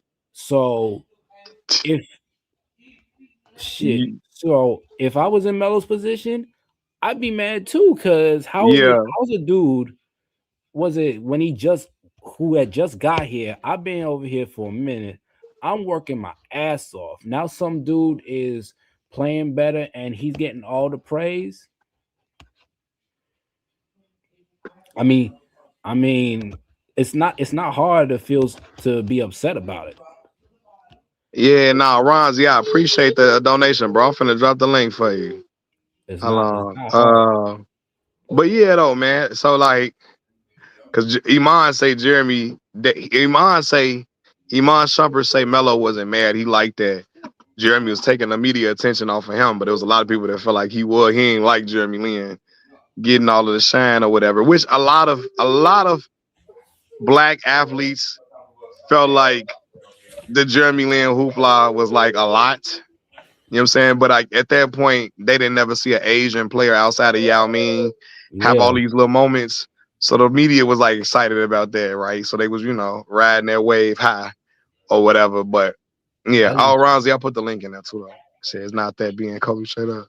I'm reading the comments. But yeah, man. So my point is just that, yeah, yeah, it's a certain way to conduct everything, right? It's a certain way to handle every type of situation. I don't feel like in that instance, right? Jeremy Lin say, "Hey, bro, don't talk to me crazy." Kobe should say, "Okay, I respect that. All right, cool," and then leave it at that, man. But hey, bro, I appreciate you popping in here, Aaron. It's of been a little course. minute since you popped in, man. I appreciate you getting on, man. Hey man, I try to catch the live streams as much as possible. You Yeah, know, next time you talk, I got some shit to say about other stuff that's been going on lately. for sure, for sure. So I'm on next time I'm in here. I'm gonna pull you up. I got you, bro. I'm gonna be All right, there. bro. I'm gonna holler at you. All right, take care, dog. Yeah, yeah, you too. Cause y'all can hear I'm not feeling that my best right now. But Ron's, what's going on Good. with How you? you, how you been, man? I've been all right, man. I can't complain. What about yourself? Man, pretty good, man. I'm on my break right now, man. On my Okay, break right cool, now. So cool. I appreciate you yeah, popping in during your break, man. But what's going on? What's on your mind? man, you heard what Iman Shepherd said about the Kyrie and LeBron situation? Yeah, I wanted to do an actual video about that. But he basically said that Kyrie wanted to be his own. He wanted to have That, his but own team and all of that, and wanted to lead his own team to a championship. He didn't really want to be like, I guess, under LeBron and in so many ways. That's what he said, right? but that's but yeah, yeah, but that's stupid. His quote unquote words was he wanted to beat LeBron. But how could you want to beat somebody that's coming to your team to help you? LeBron didn't try to take anything from that young man. I'm in Cleveland. You know Okay, that. So got you. yeah, I'm in Cleveland. So like I watched it. You know what I Mm-hmm. mean? I watched when LeBron took the big shot. He felt like he felt some type of way. He always felt some type of way. But my thing is, since you left LeBron, what have you done? I What mean, have you since he done? left LeBron, he has had to be a second. He's had to be a second option on the teams he's went to, right? Yeah, Which is he wanted yeah, to be a first option, but he found out being a first option is much harder. Being a bad man is much harder than what he anticipated. And since he's left, he's had to be a second option on the teams that the teams he's been on. He went to Boston, that is the first option that didn't work. Had to go to Brooklyn. He was second option on that team. Then he had to go to Dallas. He's second option now. He was second option to Luca, and shoot now, young boy Cooper Flag, he finna be the main star over there. So yeah, my point is he should have just stayed where he was at because that 2020 ring could have been a Cavaliers, could have been a Cavs ring. that Like actually I feel, 2020. You said 2020. yeah, What about yeah. 2019 when Kawhi and them won That could have Toronto? been ours. That could have been ours too. But they broke up the team and went and got Isaiah Thomas, bro. I was so pissed, like, bro. I'm 5'5". Isaiah Thomas is my height, bro. Like you minus the stomach, but you you you you went and got a short guy and a D list player that was 3 and D, and you didn't Yeah, hear too much. You didn't hear too much about what was his name, bro? I can't even think of his name. He had dreads. What was his name, bro? Jay Crowder. Jake Crowder. You see, it took me a minute. See, he's forgettable. He Yeah, had he had his little he had his time, but my whole thing is, bro, you wanted to be an alpha man and be like Kobe when you should have just been like yourself. Because hey, and I go ahead. I'm sorry. I'm saying every move that Kobe made wasn't the best move. You know what I mean? He had his flaws too. And on the topic of you being disrespectful to Kobe, bro, you got me hip to A Weezy Bang. And Bang is very disrespectful. Like if I was Kobe's people, I would want to fight Bang. Yeah, Because Bane be Bang is talking crazy. He from Bang, bro. Chicago like Bang, me too. He from yeah, Chicago. yeah, Yeah. big nigga too, big strong nigga too. Like he eat all this cornbread, man. He he that's a big nigga, bro. Yeah. Like Bang Great used to Khali or be something, bro. He used to be commenting on my channel like years ago, like years and years ago. He used to comment on the channel a lot. Yeah, but Bang is a big dude for sure. Yeah, he talk about some Kobe is burnt crisp now. That man crazy. See, I ain't never That's going that all. far. That That's man y'all crazy. Scott. That's y'all Sky Daddy. And I'm like, damn, bro, I can't even subscribe to this nigga channel because he's so disrespectful. And I'm not like a Kobe guy. I do believe he's a second greatest shooting guard, but I don't got him over For sure. LeBron. So when niggas be talking like over LeBron, you got to be crazy. Nah, You and can't tell again, me I go ahead. I'm sorry. you can't tell me a nigga with one MVP is better than the nigga with like three or four of them. You can't, bro. Now that's You my can't. point. But they, when I say that, they say the MVP is it's a media driven award, and I'd be like, come on now, bro, we can't do that. If it was a media driven award, Shaq would have more than one. And I'm gonna say this So too. So at that point, does that mean Michael Jordan's 5 MVPs? That was just the media, like, nah, bro. He was just that dominant, man. You know what I'm saying? he was jumping. I was born what like I was born in '97, so I never got to see Mike play. Okay, yeah, And when Mike did last play, I was what shit 5, 6. So yeah, because yeah, he so last played in like 02, 03. Yep. I didn't know I didn't know what I was looking at. And my whole thing is 02, yeah. like why does it have to be a competition thing? He dominated in this era. He dominated in this era. He dominated in his era. Hmm. I believe like everybody got their own role. And I respect and love LeBron for being his own man because he didn't copy Michael Jordan. He didn't copy the way Mike used to say things and stand this way and hold the ball this way. Hey, Ronzi, Yeah, now Ronzi, now you going for the jugular, right? Now, cause I'm gonna have my uncle on. My uncle feels like Cole was trying again, he was trying to emulate Mike in every way possible, as far as like trying to embody who Mike was, talking like him in certain speech patterns, etc. Right? But I mean you can look at it like this: Kobe wore number 8. Mike for USA he wore number 9. Mike wore 23. He wore 24. You know, yeah, it can go there, but it can yeah. go there. And Um my thing is like you have to respect LeBron's greatness, bro. Like yeah. he you got to respect it because once he's gone. And I don't think a nigga like Anthony Edwards is gonna take over the league. I don't think Mm, Luca is gonna take over the league. Maybe Wimby, but he has to start winning championships. yeah. You know what I mean? I think Wimby got all the talent to do so, for sure. I just wanna know and I hate that it has to come down to this, but honestly, you got to have a certain personality to be like a face sometimes, right? As great as Tim Duncan was, Timmy didn't have the personality to be the face of the league. As great as he was, his personality, he didn't have it to carry the league on his back. You know, even though he was a dominant player, right? So, yeah. he did enough. He beat Bron in 2014. I was sick with that because Yeah, beat I Braun felt like Miami. 2014 and 2007. Yep. Yeah, and I was in Cleveland for that. I was a kid then, but yeah, I remember we used to beat the Pistons. Boston used to whoop our ass when they put that big three together. So Yeah. when people try to blame LeBron for the big three era, it's like, dude, Kevin Garnett picked where he wanted to go. They asked Kevin Garnett where did he want to go, and he said he picked between Kobe and the Celtics. So how is that not picking where you want to go, They always say it's different because it was a trade versus free agency. But bro? he did tell them where he wanted to go though. He did say, yeah, And he went there. He had Ray Allen. And y'all kept putting him out there for trade bait. And he said, "Man, if I'm gonna go somewhere, why won't I go to the next best option, which is Miami? Anybody would have yeah. went with Miami. They were younger. You ain't this LeBron. Paul Pierce ain't no fucking LeBron. Hey, let me Paul say this too. Pierce, Hey, man. Rain G, I appreciate the donation, boss. I appreciate the donation. It mean a whole lot to me, boss. But go ahead though, man. Yeah, I was just saying, like, bro, Paul Pierce was great. You know what I mean? But he wasn't no Bron. But it's a lot of people that ain't no Bron. So when I Hmm. hear people like Ron Harper, trash ass, that could have been more than what he was, talk crazy about Bron, it's like, bro, it's like with academics too. Like academics will say something out of nowhere about Bronny. Like Bronny nobody bother nobody, bro. And Academics is my crazy.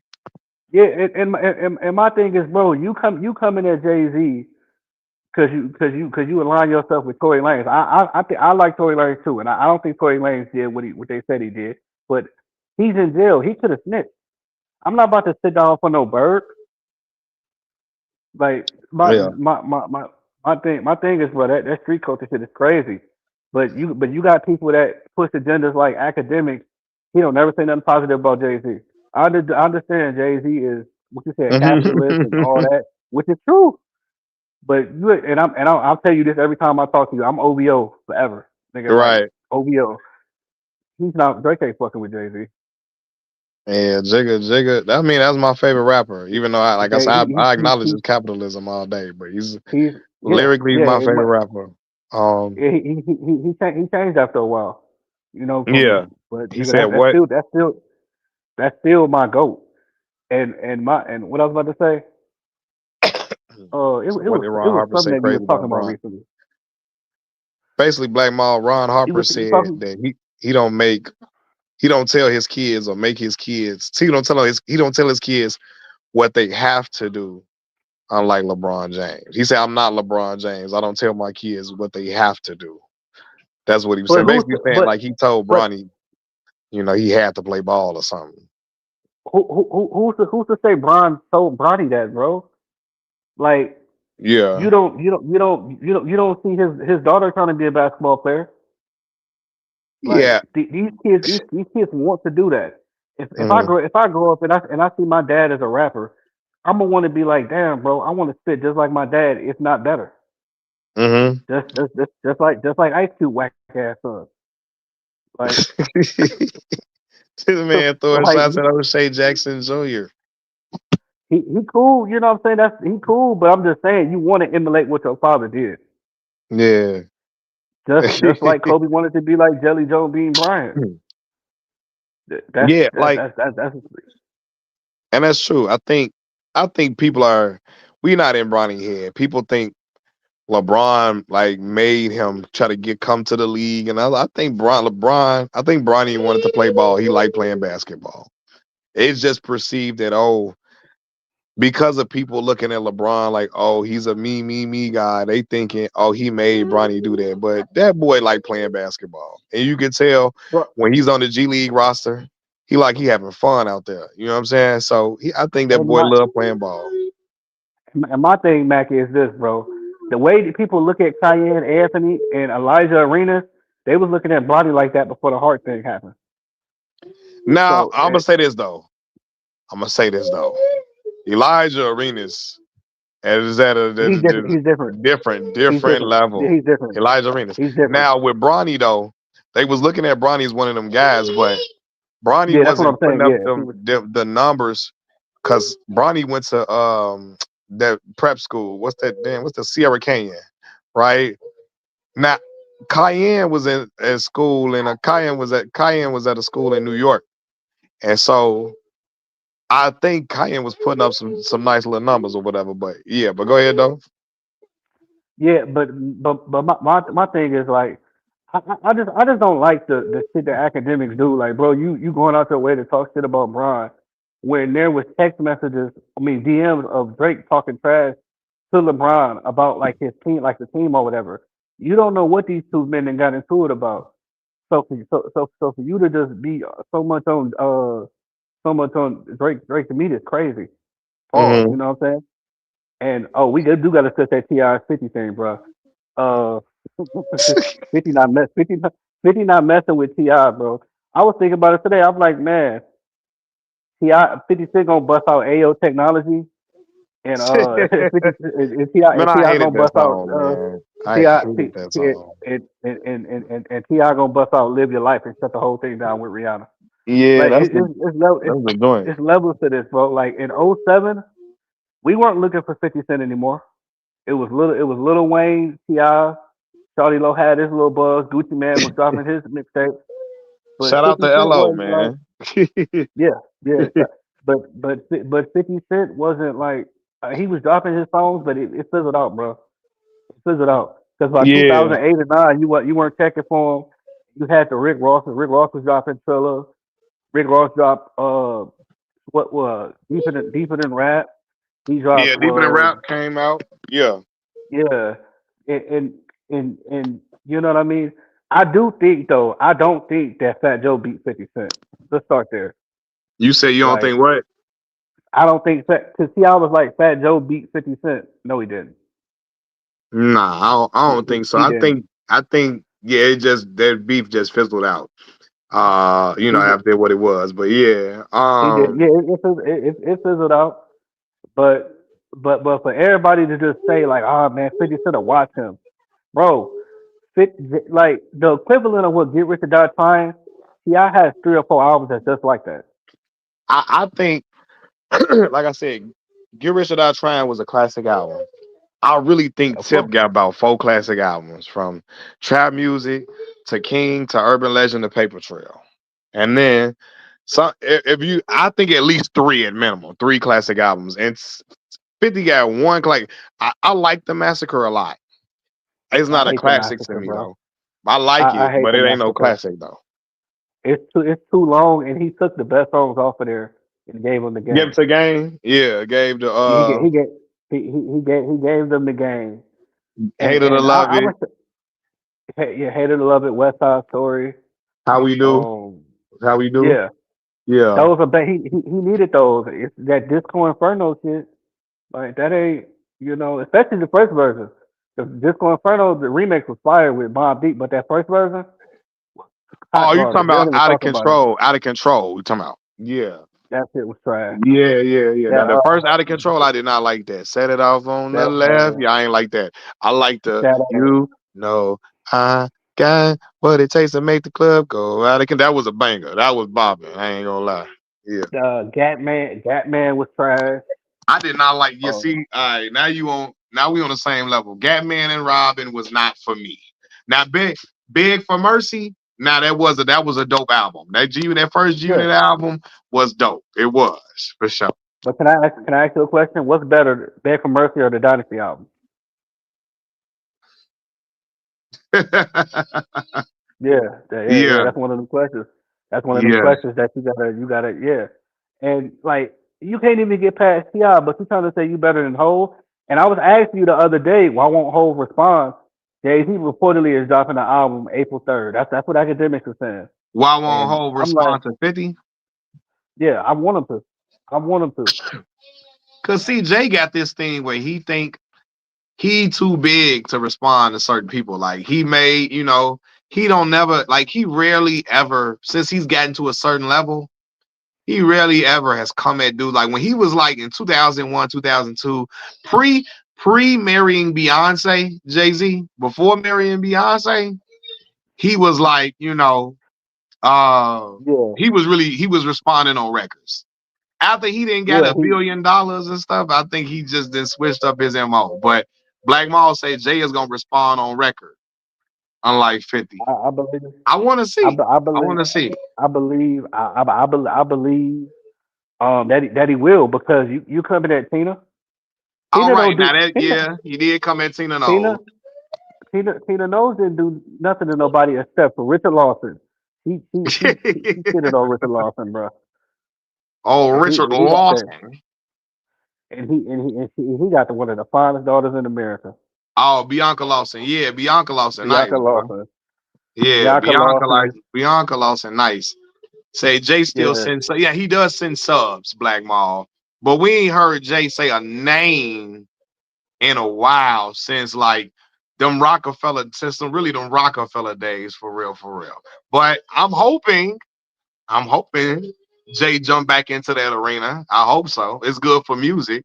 But yeah. Wouldn't it be crazy? Like, so I believe that Drake is gonna drop Iceman on March 20th.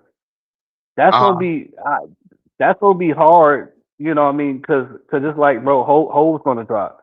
So we about to get a lot of music. Cold is out the Fire Project, and Mm-hmm. cause at first, man, I wasn't really feeling J Cole after that apology, but I was like, man, cause to be honest with you, I love J Cole. J Cole is one of the greatest rappers of all time. He's one of the greatest Mm-hmm. storytellers of all time. But it seemed like the boy want to be from the West Coast so bad, man. Like You think you want to be from the West Coast? I the think West he Coast. sound like he really be embodying New York stuff. You know what I'm saying? Because he Yeah, went to school there. I'm saying I'm saying not his flow. I'm talking about like his moves that he makes. He's drawn. I don't know if you know, but he's drawn like a line in the sand with his Drake shit. Like he's going to hang out with Daylight, going to hang out with TDE. It's just like you He just going to hang notice out with certain who? stuff with Daylight. Remember Daylight, the Yeah, crazy they like rapper? yeah, yeah. He's with TDE. You know Cole was just with TDE the other like last couple weeks ago. They I were didn't they even know were in the that. studio Okay. together. They were and they asked J. Cole like, man, you gonna be on Ice Man? He said something like, I don't think so, or it was just something where you was like, damn, bro. What Maul seemed like a glazer. Maul know what he's talking about. Oh, And Maul because from Rory and Maul podcast.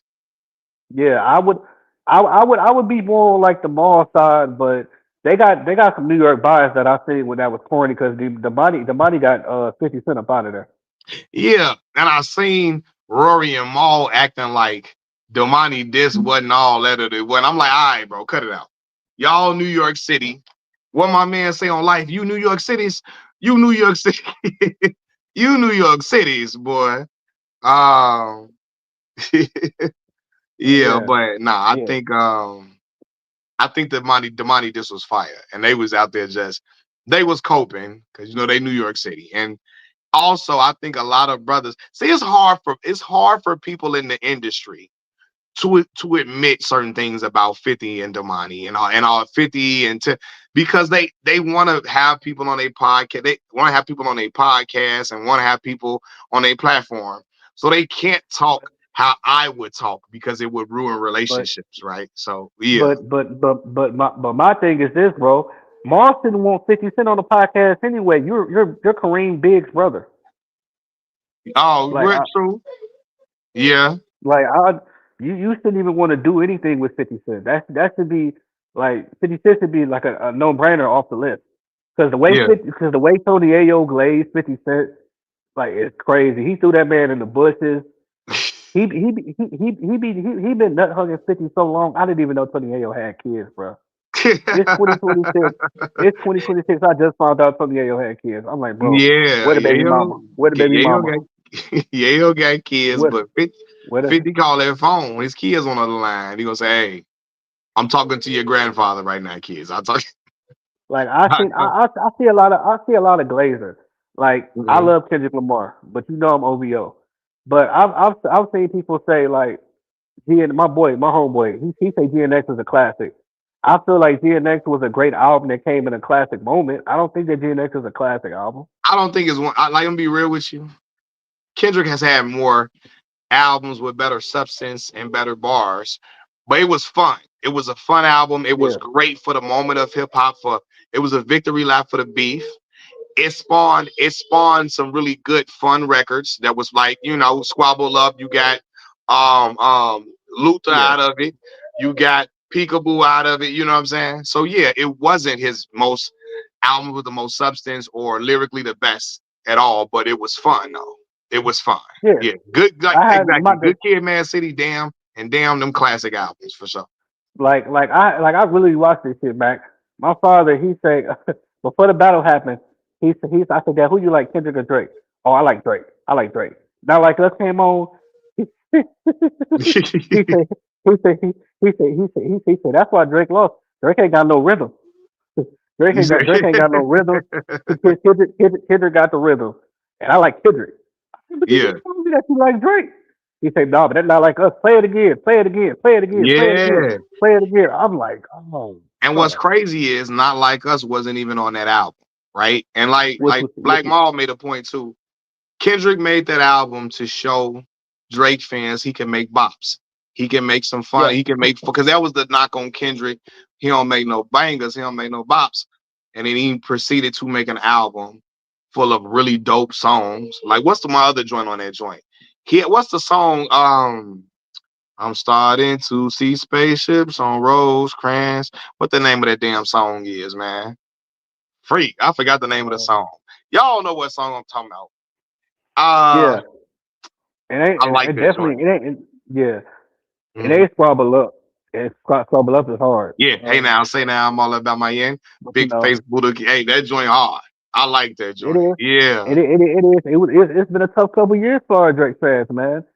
But it's been Hey, tough, bro. listen, It's been tough. you real though, cause you still out here flying the OVO flag when a lot of people don't want to do that. So I give it to you. You still rocking with I Drizzy. mean, bro. I was little back then, but I watched like so the Source Awards 2001. I watched Ja Rule come out because it was on VHS.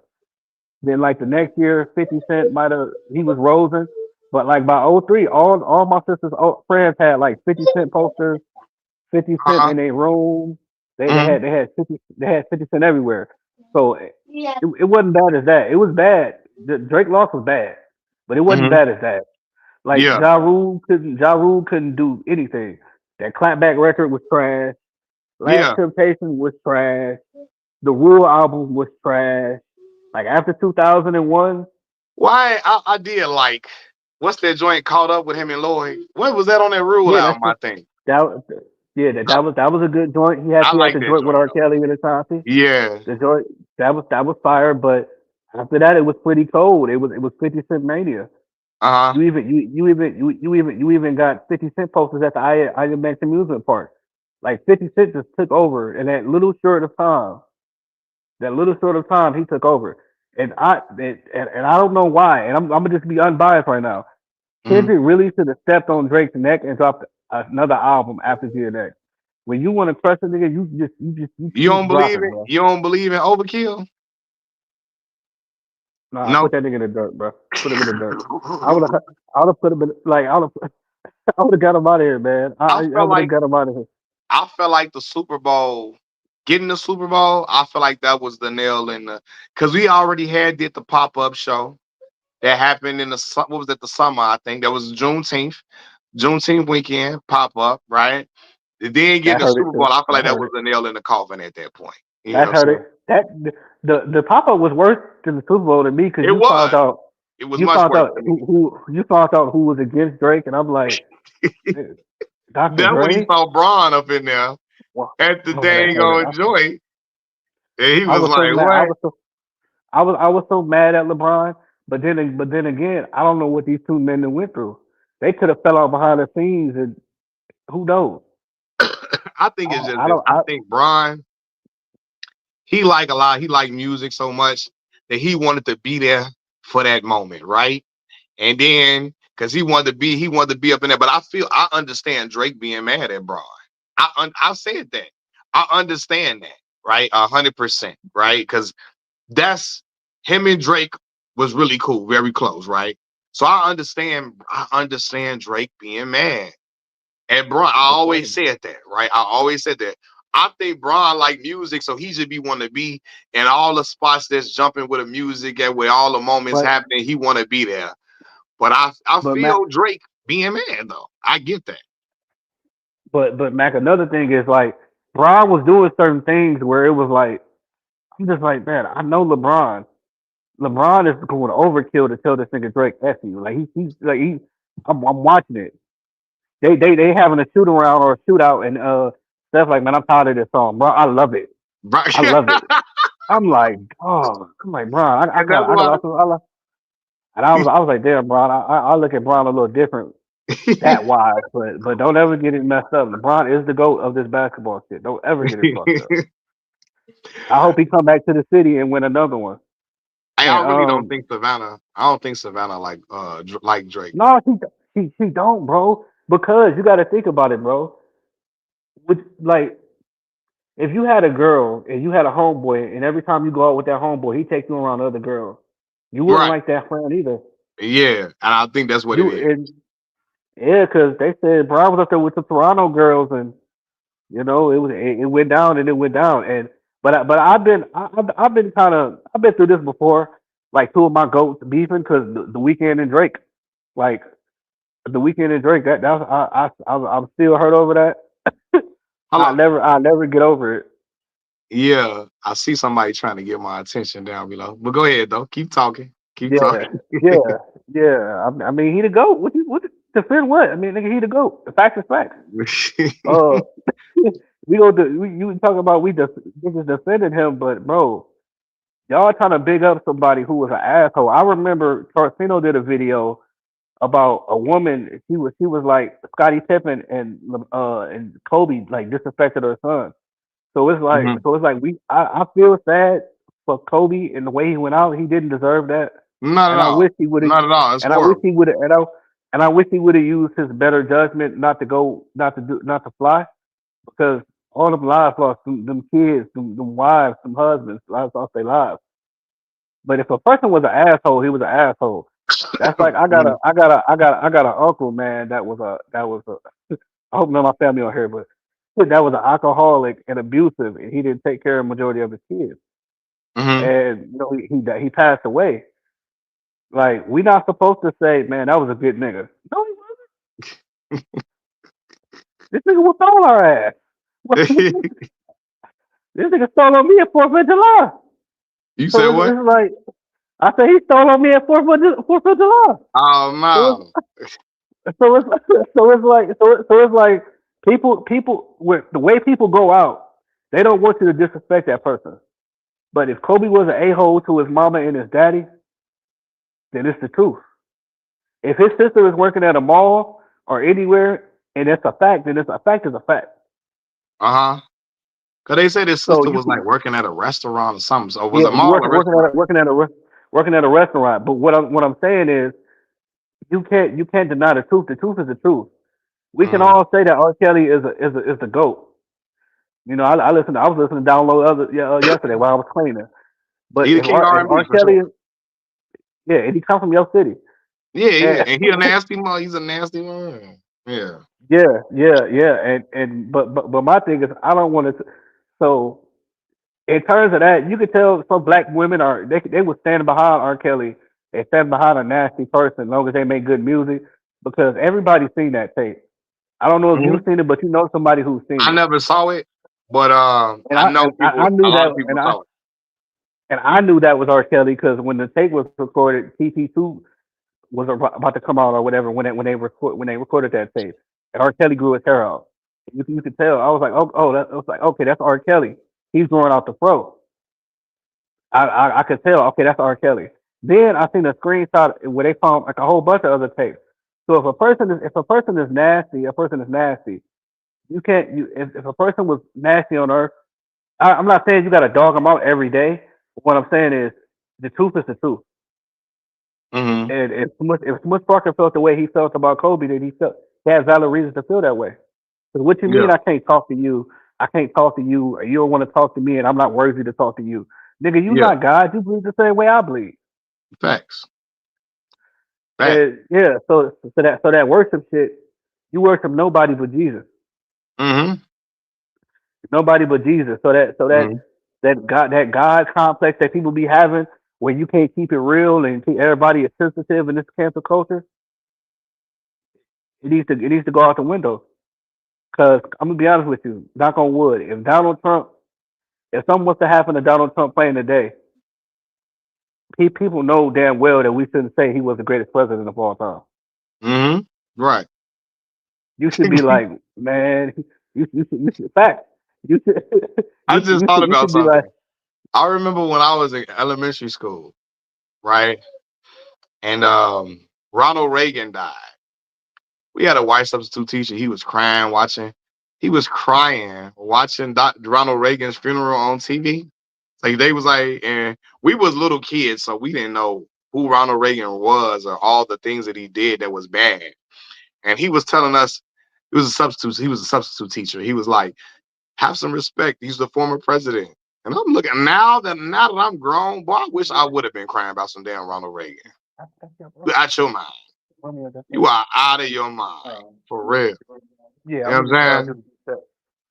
Think I'm yeah, gonna be yeah. crying about Ronald Reagan. Not at all. I Raj, didn't you even hear hear me? nobody coming. Yeah. Yeah. Yeah, I'm talking to my co Say you could uh, tell a uh, LeBron fan. LeBron yeah. has his agent speak bad about LeBron's teammates. You do? D Lofton. Um, I can't say that that's the case, even though I think what Rich Paul said about Austin Reeves and was whack. I thought that was whack as hell. I thought it was lame. Thought it was clowned out. 1,000%. Right. So yeah. Well, I don't know that LeBron James told Rich Paul to say that. Right. But I do think I said Reagan made a lot of crack babies. Exactly. So I'm not gonna cry for Ronald Reagan. I'm not at no point. But I remember my white substitute teacher was crying his eyes out about Ronald Reagan. We looking at him like what? But yeah, Rich Paul is a grown man. He said his own. He can say his own words. You know what I'm saying? Yeah. He He feel the can way say he he feels. can speak for himself and say his own words. You know what I'm saying? I don't. I can't say that Braun told him to say that.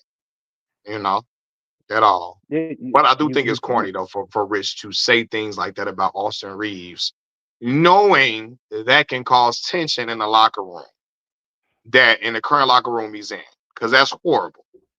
You feel me? And if I'm LeBron, I'm calling Rich, hey, bro, watch what you saying about my teammates, bro. You don't got to be in the locker room while you in that podcast saying stuff. Then they responding. Now the locker room chemistry is messed up because you saying that. So now Austin Reeves looking at me and saying, hey, you trying to get me traded? You feel Yeah, me? it's an awkward situation. It's an awkward You know, situation. It makes things real messy, bro. yeah, you trying to Real like messy. what? Because now it's like, nah, bro, what we doing? What is we doing? And that's why when LeBron Real. came out and said, at that point, LeBron came out and said, hey, what Rich saying don't got nothing to do with me. Now people feel like, oh, that's just PR. That's just him saying he cleaning it up. But he did come out. That's the first time I heard him ever say what Rich Paul is saying don't got nothing to do with me. That's Rich opinions. Don't got nothing to do with me, right?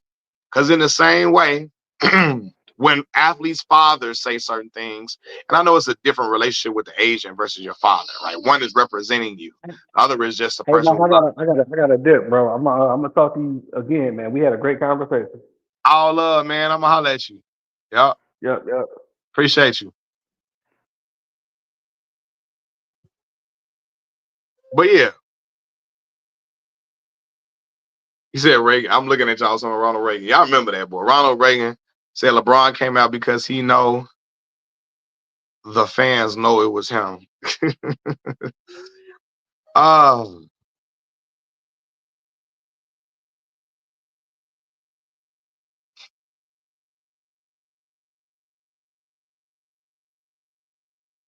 D. Lawton, you love Kobe Bryant. You from Inglewood, California. So I know you one of the Kobe fans that was just like, the LeBron better not come to my team, D. Lofton. I knew you was mad that LeBron even signed to the Lakers. You said, I don't want him on my team. I know that's what you was on. That's why, again, you know what I'm saying? I oh yeah, you can come back up, Black Mom. Yo, My yo, my yeah. bad I earlier, don't know. bro. Last time it cut off. Yeah, my connection was terrible. My bad on that, Oh yeah, you good, you good. Yeah. Hold man. on. But hey, bro, that my Yep. man.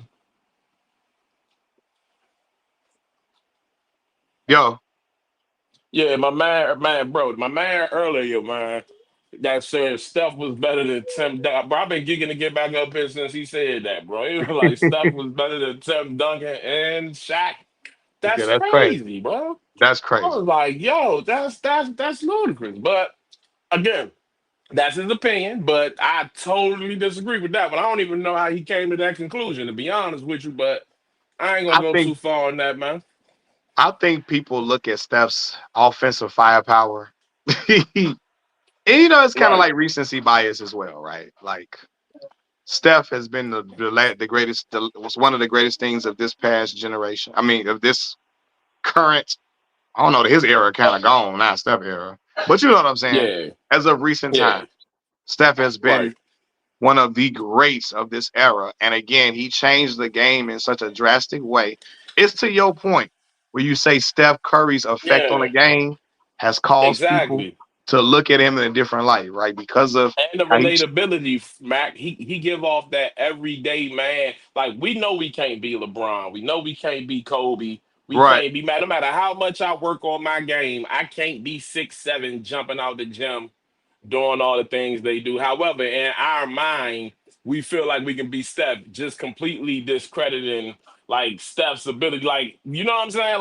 Yeah, Like every I don't care how much you work, you're not gonna be Steph. Like, I mean, but people have convinced themselves that they can be that. So yes, yeah. I feel like that's what it is, Because more it's so than easier for their anything. mind. I can get a jump shot off. I can't jump through the air and catch an alley oop in the middle of the air. You know what I'm saying? Exactly. Yeah, so I can get a Exactly. jump shot off though. So yeah, and I think people have seen Steph change the game in such a drastic way. They say that, but there's no way I'm putting Steph Curry over Tim Duncan. Right? I can't. Right. I cannot do No, that I'm with in you. no way, shape, form, or fashion. But like I said, Steph has just been so. He's been such a monumental player in this current generation for this current generation that people, you know, they hold him in high Right. regard. Yeah, Right. Nah, for sure, for sure. I mean, and then not only that, I feel like level of fatigue comes, right? Because even everybody go through that. Whoever's the top guy, we are rushed to replace him. Mike went through it. Kobe went through it. I yeah, feel like Bron is going through it, and that's why everybody is with the Steph thing. It's like, all right, well, what about this guy right here? yeah. So I feel like a lot of that has a lot to do with it too. hmm I mean, it happens in a lot of different sports though. Because right now you got people. Now we disagree on that. This right here. But even people trying to say Bud is a better fighter than Floyd Mayweather Jr. Right? That's a conversation that many people are trying to have currently. Because Man, I mean, yeah, you're right. We definitely disagree on that. I mean, this the thing. This the thing, right? I feel like Bud, like I said in the chat one time, Bud to me shows the contradictions we have as far as us saying that it's all about being great because that man was not only great, he was exciting to watch. Like he was everything you would want that we say we want in a fight, right? no, for sure. However, for whatever reason, it's just, and I know what it is. Matter of fact, he just did an interview, and I hate that he went on this platform on Joe the Joe Rogan. Rogan joint. But what he Yeah, said on there, 1,000% correct. It's like when you a black fighter, if you ain't up there acting a damn buffoon, you born. You know what I'm saying? And that's yeah. crazy to me, Mac. Like I hate that. I But but totally hate that. but I'm gonna say this though, Black Mall. Because is he acting a fool or is it being like now? Granted, Adrian Broner was acting a fool, right? But Ali was just charismatic. Was he acting a fool? Even? No, Ali wasn't, and but again, context matter because Ali was in a different time. Like he was in a time where segregation and all that just ended. So like his his antics, quote unquote, were necessary because he was not only him saying I'm black and I'm beautiful was more than him bigging himself up. We needed to hear that at that time as a people because we weren't used to hearing no man talk like that looked like us. You But get what I'm is an saying? So example? Is I there an wouldn't call example? that Oh, go ahead. Go ahead. I wouldn't call that ignorant at all to answer your question. But go ahead. But is there an example of a current fighter who is not current? Okay, when I, over the last 25 to 30 years, who was just charismatic without being a fool, right? Would you say Yeah, Roy yeah, Jones for Jr. sure. was For extremely sure. charismatic and he wasn't For a sure. clown though? You had Roy and you had Sugar Ray Leonard. Those are Right, the Ray two Leonard. Ray examples. Leonard embodied it. Those Yes. are the two examples I can give you. But outside of them two, brother, the fact that we could name them now for every Sugar Ray and Roy, it's five Bernard Hopkins, Mike Tyson, the fucking ABs.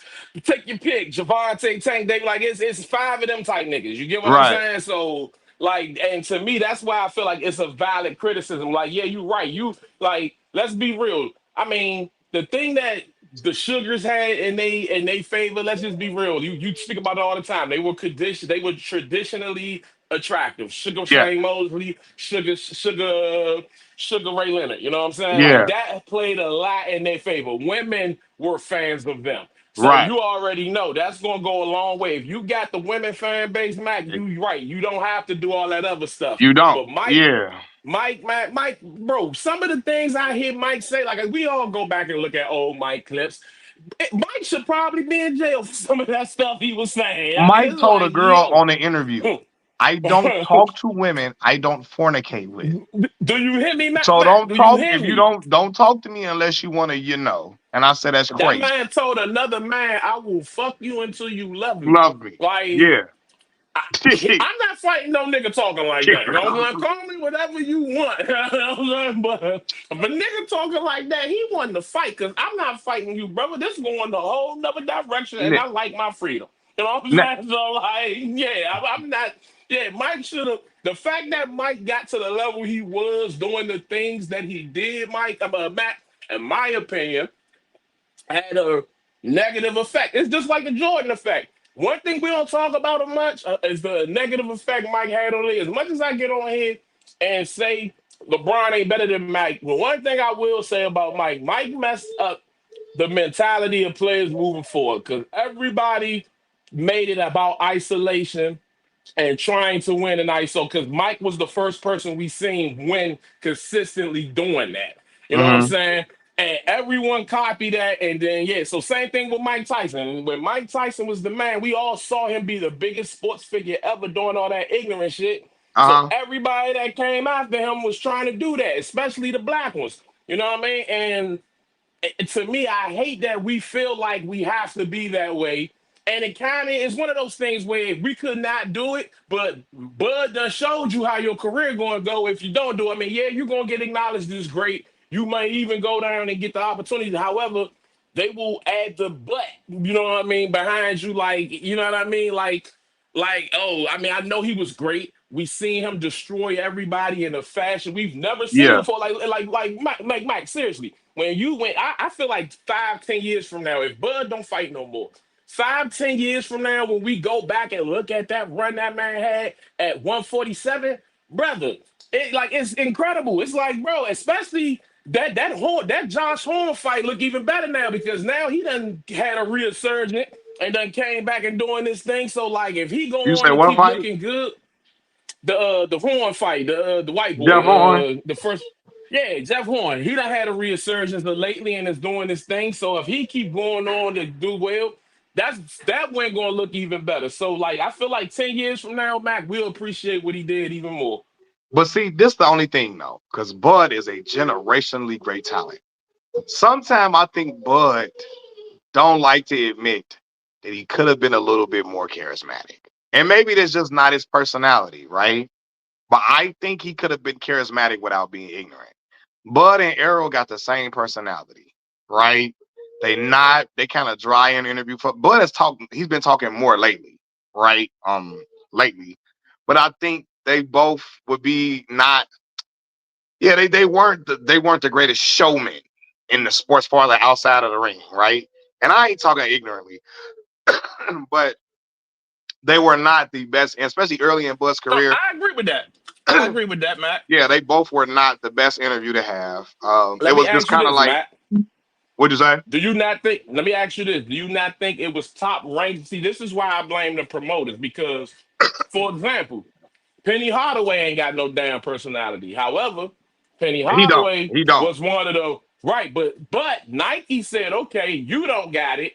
Chris Rock does, so we're going to create Little Penny, and Hmm. that's going to be the guy. Like so that's what I'm saying. Like Top Rank was supposed to think outside the box, bro. Yes, But you're right. let me He ask has you the this though. personality of a rock, so we got to put somebody next to him and you know what I'm saying, make him seem like that guy, but they just didn't for whatever reason ever do that. Now let me ask you this though. Have you ever seen a promotional company do that for a guy that don't got personality, made them bigger than what they were? Per se? Um, it works for the Latin box. Okay, It, I it, hate yeah, to it do the works. whole Yeah, you're race thing, right. but they do It it for works for the them non all the the non-English time, speaker. like all the Vasily, time, Mac. Like they do it for them all the time, and I yeah, don't want to Vasily, turn yeah, this into Vasily a whole. Lomachenko. Nah, Yes, they do it for them all the time. Oh you're right. man, hell, Usyk. I mean, well, not Usyk got personality. I ain't gonna do that to Usyk, but Mm-hmm. yeah, you had a couple of them, bro, that doesn't got to be started. It's just like okay, you know what I mean. So Mm-hmm. it can be done. It can be, but it just seems like we have to be a certain way in order for it to get them dollars put behind us. If you And I acting like also think Adrian though, Broner. If you acting like Adrian, now I'm gonna tell you who I think is going to be a star, and he's not ignorant. I think Bruce Shoes a star. yeah, Shoes a star. You know shoot, what I'm shoot, saying? For yeah. sure. He's very charismatic. He knows what he's talking about. He interviews well, and he's great. You know what I'm saying? So I think Yeah. Shoo Shoo has a chance to be a star without all the extra BS. There are certain nuances in boxing though that we got to talk about, right?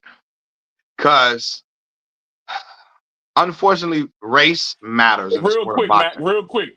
Yeah. You seen the Temptations movie, right? The Temptations movie Yeah. based on the don't Shoo Shoo look like my man's son? Why you always on the road? Like my You look just man, like like dude. he I was looks on the like road. The way the man said like that road. nigga. Why you always on the road? Yeah, the road. My He father. does My look man, like don't Shorty. go. Go He ahead, though. does. He does look like Shorty. He does. He definitely do. But no, I do think race matters in boxing. So unfortunately, for a black star to be a star, sometimes the black folk got to get you, got to get it cracking with you, right? They gotta kind of push you sometimes, right? As of lately, I feel like, truthfully, Tank became a star because Black Americans were standing behind him as a fighter, right? For Black, sure. For um, sure. same thing with like until a Black The American like rappers Black, and everybody got behind them. huh? I said the rappers and other black They got athletes behind got him, and that's what behind made Tank. him, Like they yes, had, yeah, and that's what did it because the Hispanic fans not gonna stand behind a black fighter. They not gonna stand behind their own, right? at all. Them European guys, they gonna stand by. They not gonna stand behind no black They fight. don't need us. I mean, if we're gonna keep it a bean, they don't even get behind their own. You see how they doing David Benavidez right now, and I ain't I even think, about to, but you know, see, that's a you know whole what that nother is though. conversation. But you You know see what how that they is doing though. Dave, and that's because Dave look a certain way. I know exactly what it is, but again, And I'm he gonna leave half that for that's for the Ecuadorian. Latin community to talk. He's half Ecuadorian, That's for them to talk about, man. right? And he's looked at Yeah, as a nemesis to Canelo Alvarez, right? yeah. And because Canelo is the golden goose in Latin America, and people And look always how say you won't Canelo fight look him. though. Hmm? Canelo has the look too, though, Mac. Like that, you get what I'm saying? Like that Yeah, aesthetically, you get what I'm saying? Like what's yeah. my face too dark? You look a little, like you said, you look a little close to some shit we ain't gonna root for. You know what I'm saying? Like you look a little close to that. You know what I'm saying? Like now Yeah. Canelo, yeah. So And so, I say that to say you're absolutely right. They not gonna get behind nothing unless it look a certain way. And yeah, and it is what unfortunately, it is. bro, unfortunately, our people don't watch boxing enough to just get behind a fighter because he's just great. Unfortunately, you got to bring black eyes to the sport, and you do that with charisma. And unfortunately, Terrence wasn't people. It was people that just found out about Terrence when he fought Errol Spence. That's a travesty, right? It is. It It's is. a That's a travesty. travesty. But because Bud is not charismatic, and same with Errol, that was people's first time really knowing who they were in the sport. People couldn't even tell you what weight class they fought in because they were not very charismatic. Like Errol hung with rappers, right? And so Right. that helped him. And then girls like how Errol looked too, that helped him too in certain ways or whatever, right? But Right. he didn't. Errol still had the same type of personality as Bud. He didn't Yeah, really but to talk your to him. point, Bud, but to your point though, Spence had the traditionally attractive shit going for him. He was Yeah, from Dallas. He's from Dallas, Texas. And not think about Omaha, it. At the Nebraska. time, Yeah, exactly. At the time he popped, Dallas is actually popping. You had the light Yellow skinned boy, Beezy Yellow Beezy, and all with like him. yeah, all them doing their thing. So like it was perfect timing for Earl. You Right. know what I'm saying? That made a difference. And unfortunately, for a black star for a black fighter, man, he got to get the black American fan base to stand behind him in order to become a superstar. And because we don't watch boxing, I'm talking about collectively. Me and you watch it, but I'm No, I collectively get exactly what you're saying. as a community, we don't watch it. You got to be charismatic to get people to stop and say, who is that? Unfortunately for Deontay Wilder, black people didn't pay attention to Deontay till he did that till his day thing against To this Tyson day. Fury. And unfortunately, Deontay had a draw in that fight. After that fight, it was a draw. Then he beat Luis Ortiz and Dominic Brazil, I think. And then he went and Yep. lost against Tyson Fury 2 times in a row. So unfortunately, America caught on too late to Deontay per se. And yeah, so you gotta, as a black fighter, it's unfortunate, but because we don't watch boxing collectively, you gotta like do something to stand out in order to get the star power that you really gotta do something to stand out in a black within. You got to do something to stand out across Black America, amongst Black Americans to Facts. really, yeah. And with Tank, even though he didn't speak well, the rapper stood with him, and yeah, Yes. rapper stood when he started dating the little girls in Mm, shade room and stuff like that, and all of that. And then some of the girls liked how he looked, so that helped him out a lot. And he was standing with Floyd Mayweather, a man that talked a whole lot and exactly. threw money all the time and all that. So that helped him a lot. You know what I'm saying? And it's kind of like, and I'm rambling. I'm finished. Um, You like good? Do you think, bro? Evander Holyfield. Unfortunately for Evander, it's very unfortunate. Evander's never going to be respected like Mike is. This is Nope. very And was a unfortunate. better fighter. Yes, he was a better fighter than Mike, but Evander never had the streets like Nope. Mike did. He never did. He never had the rap. Like Mike had rap music sold up. Rap artists wanted to be Mm. next to Mike. They wanted to be with Yeah. him at all times. And He the had rappers didn't Tupac stand at next his to fights. Evander. And, you know what What'd you I'm saying? say? Tupac was. I said Mike had Tupac at his fights, who was the Exactly. man. Mhm. And Mike and Tupac was shouting out Mike in his songs and all of that. Evander never had that love affair in the streets, in the hood like that, and he never had it within the rap world. So he always becomes an afterthought to many people, even though he was a better fighter than better champion, heavyweight champion than Mike. You know, so shit. I Nah, for mean, sure. even Have you I'm ever seen this movie called American Fiction, Matt? American Fiction. It's starring Jeffrey Wright, called American Fiction. I like Jeffrey Wright though. Okay. So you should check it out, yeah. And people in the chat too, if y'all hip, if y'all haven't, y'all should, because it's basically what we talking about right now. He plays an author, and he writes highly intelligent books, and then he comes across one author who writes low raising, that typical hood stereotypical stuff basically, but it does well, and he purposely writes a book to market and ends up doing well himself. So now he's conflicted, and it's showing you basically what we speaking on now, how you Yeah. kind of have to play the game per se to get to where you trying to go. Yeah. I gotta check. What you say it's called? What you say it's called? It's called American Fiction. American Fiction. Okay, cool. I'm gonna have to check it Really out, great man. movie, bro. Like I think it's on Prime. If you got Oh, Prime, yeah, I got Prime, so I'm it's gonna have on to there check for it the out. free. Yeah, it's on there for the free, man. Like I'm telling you, bro. Like, and it's basically a movie on. They use that metaphor as him as an author to speak on what we talking about right now. Like, for whatever reason, Yeah. America loves black people a certain way. You know what I Yeah. mean? And what I say by a certain way, to affirm what they think we are. A bunch of who I bees and all that shit. Like, yeah, it just plays in all that, brother. You know what I mean? Like, even with back in the day, bro. Like, you got older black folk in your family, so you don't watch a lot of black exploitation movies. Have Mm-hmm. you ever in your fucking life met a black person that talk like that? Hey, but the man and all that. Like, bro, I've never in my life, like, bro, I don't know what nigga they met who speaks like this. You know what I'm saying? But Yeah. like, you know what I mean? Like, but for whatever reason, that's what we are. If you get what I'm saying. Nah, for sure. Because they feel That's it. like that's what, yeah, that was what racist people feel like that's what black people represent. You know what I'm saying? And they were, yeah, it's very messed up. Very messed up in a lot of different Exactly. So ways. Yeah. whenever you got a celebrity who embodies that in 2026, they gonna get you know what I mean? Like, they, for whatever reason, gonna get put on the pedestal Yeah. because it affirms what they believe we ought to be. And that Yeah. is a problem. And again, we are that. I'm not saying we aren't that. I know black people who are ignorant, but I also know a lot of them that aren't. I know So, some who are highly intelligent. I know some who aren't.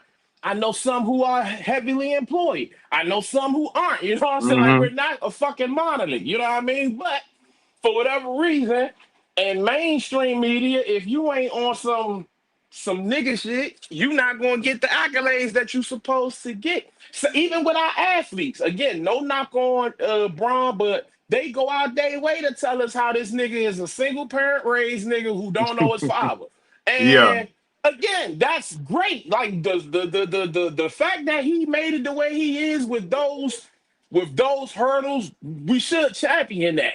But there's plenty of niggas in the league who come from a two-parent household who work just as hard. You know what I'm saying? Like it's almost for like they sure. try to go out their way to make it seem like it ain't validated as a black person if this ain't your story, which Yeah, is crazy. Like, nah, plenty of us. I had a dad, active father. Now him and my mother separated, so he wasn't in the home, and yeah, and I have my criticisms for that because the fact that he wasn't in the home, it was times I woke up from having bad dreams, wasn't my father, and he wasn't there. right. So, like, you know what I'm saying? These are things we don't think about when we not in the house with our kids, but that was a Hmm. real thing. I was able to tell my father that. I was like, Dad, look, I get that you did your thing, but by you making the decision you made, this is how it affected me that way. You got Yeah, certain people that they try to go out their way to ignore that, Mac. They're gonna be like, oh man, look at this man right here. He was from the hood and his dad wasn't nowhere. His mom was on this, that, and the third. It's like, uh-huh. damn, I get it, but it's more to us than that. You know what I'm No, of saying? Way course. more to us than And that. that's why even the thing about every black person doesn't grow up in poverty, right? Every black person Right. doesn't grow up in, you know what I'm saying? It's all different. We got a lot of different stories for sure. 100%. Exactly. Yeah. So that's all a given. And then, but even like because even when we get back to the saying they love that blind side ish, right? Which is why I Exactly, made bro. that Like, point. yes, exactly. The white say, "Oh my lord, ain't get me started on that one, bro." Like, yeah, they love when it's some. Oh man, they came in and saved the day. This nigga. First of all, my man was like that. Well, we all know the story now, but yeah, we Yeah, know the backstory on that. And it's like, yo, that's crazy. Like, I felt highly offended by that one personally, Matt. Because I ain't gonna lie, I feel for the bait on that one. yeah, I Blindside is fell one for of it my too. favorite movies, Yeah, Matt. You I know what I'm love that saying? movie. Yeah, like I Yeah, love I that love that movie. movie. I was gonna say I You know what love I'm that saying? movie So initially. to find out that that Michael Orr story was some BS, yeah, I was in my feelings about that one. I was like, but I He should right have here. seen it coming from a mile away because this Yeah, is what y'all do. This is yep. what y'all do. And even like they had the white boy acting like he taught him how to block and stuff like that. Like they had to Exactly. teach him. He was already one of the top players in the country. I'm like, they acting like he teaching him how to block on the line. That's crazy, right? Mac, the part that get me is when he was like, "This is the first time I've had one of these." He was like, "What, your own room?" He was like, "No, a bed." I was like, "All right, man." Yeah. And I don't mean to laugh, but I'm just saying, like, come on, man. Like, what the hell are we doing here? I was like, come on, Hey, a no, bed. but I swear, man. that's why I ain't gonna lie. As a younger man, you when you grow, you understand certain things differently, right? So initially, I was upset when like I told you about Jimmy Butler and Derrick Rose and how all of that played out with the Yeah, Chicago media. I initially was upset with Jimmy, right? But because you felt really, like he was playing that token role well. yeah, me I was upset with Jimmy, but and you, really me and you, docs, we lock steady on that one, Mac. I'm with you. yeah, but I'm it was the still me. kind of torn on Jimmy, to be honest with you, but that's another. I ain't really, you know what I'm saying? Jimmy Wild Boy, but go ahead, Mac. You know what Yeah, I'm saying? but Like, also I understood what was happening with Chicago media, man. Like I said, Derek did not represent what was very appeasing to them, um, in many ways.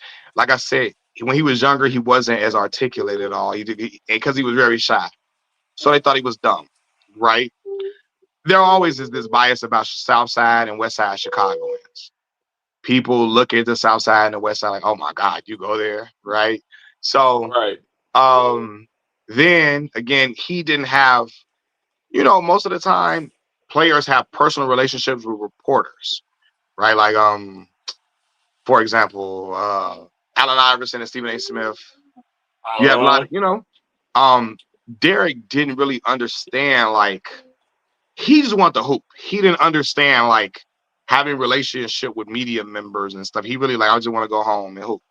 And it wasn't him right, trying to be like standoffish, but that's just who he was, right? But they looked at it as, oh, he being uppity until like Sam Smith, the guy who wrote the Jordan Rules book. he told Derek about certain stuff, but then Sam also was talking about how the other reporters were racist against Derek because he came from the inner city, South Side, Inglewood. He didn't talk like them, but he was making more money than they were, and they went to these prestigious schools. These Mm-hmm. reporters went and got all these degrees, and they look like, how dare this dumb boy from the South Side of Chicago be making more money than me? And he's Uh-huh. not coming back from injury fast enough as we want him to. He's not being personable with us as reporters. They really were upset about that. On the other hand, Jimmy knew how to play the game very well, right? Yeah. Yeah. Very, very well. And also he had his story was more palatable.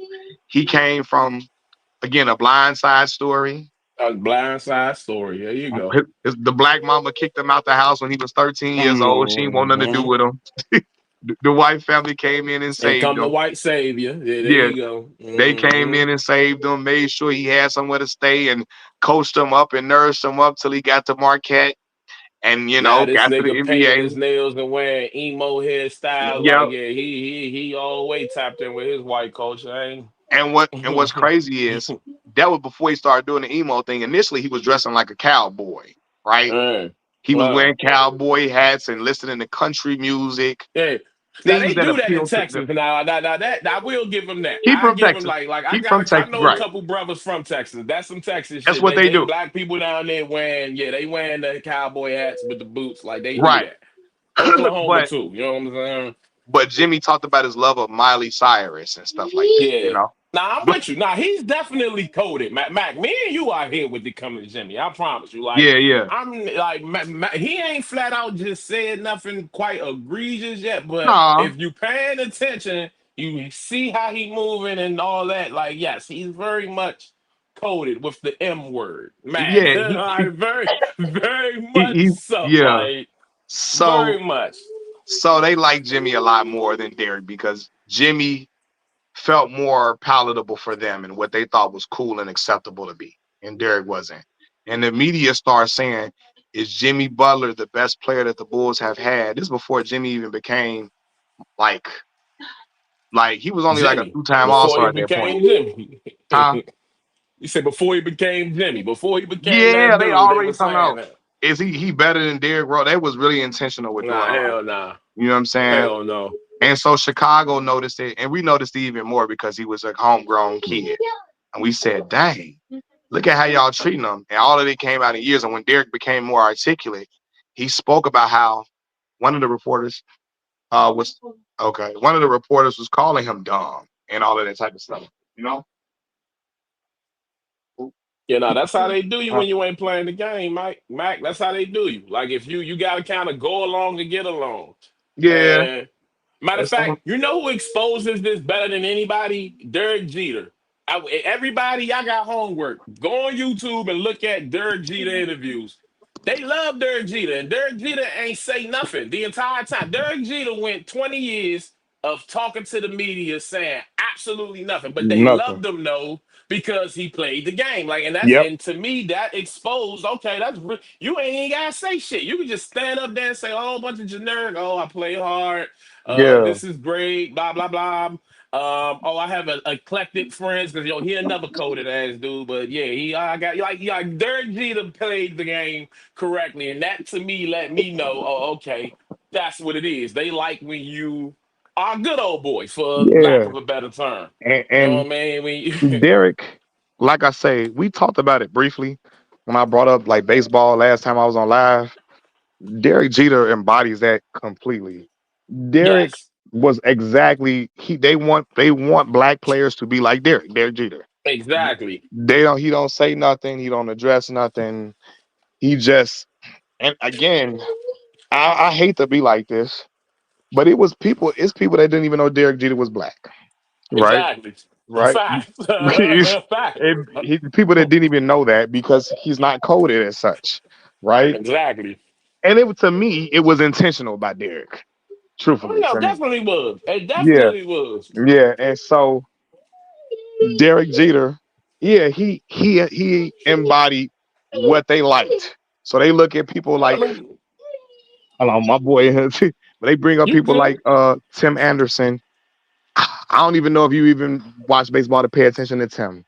Tim Yeah, Anderson no, I played for know the. who he is. Yeah, he was such the opposite of what they wanted baseball players to be because he was so coded. He was coded Yeah, so black. Gary Sheffield. Gary Sheffield Yeah, went through yeah, that. yep. Gary. Ooh, that's a great point. Gary Gary Sheffield went Sheffield. through that, man. Yep, Gary was so coded black. Like honestly, that might be why they ain't let Gary in the Hall of Fame yet. Oh, Because that's Gary, definitely why he ain't in there. because Gary Because got the Gary was numbers. that dude. Yeah, Like Gary the got the only numbers one for of sure. us who was coded that they loved was Ricky Henderson. Ricky, and that's Yeah, just because he was so dominant. so no, You you couldn't can't deny it. hate on Ricky. Yeah, it's just nothing you can. You know what I mean? So if you Yeah, are going to be there, you just got to like. Oh, Barry Bonds. Barry Bonds was another one. Like you got to be doing shit ain't nobody else doing to where they can't ignore you what you're doing. You know what I'm saying? yeah, Till they can't after you're deny you playing, at that basically. point You know what I'm because saying? Till after you done you, playing.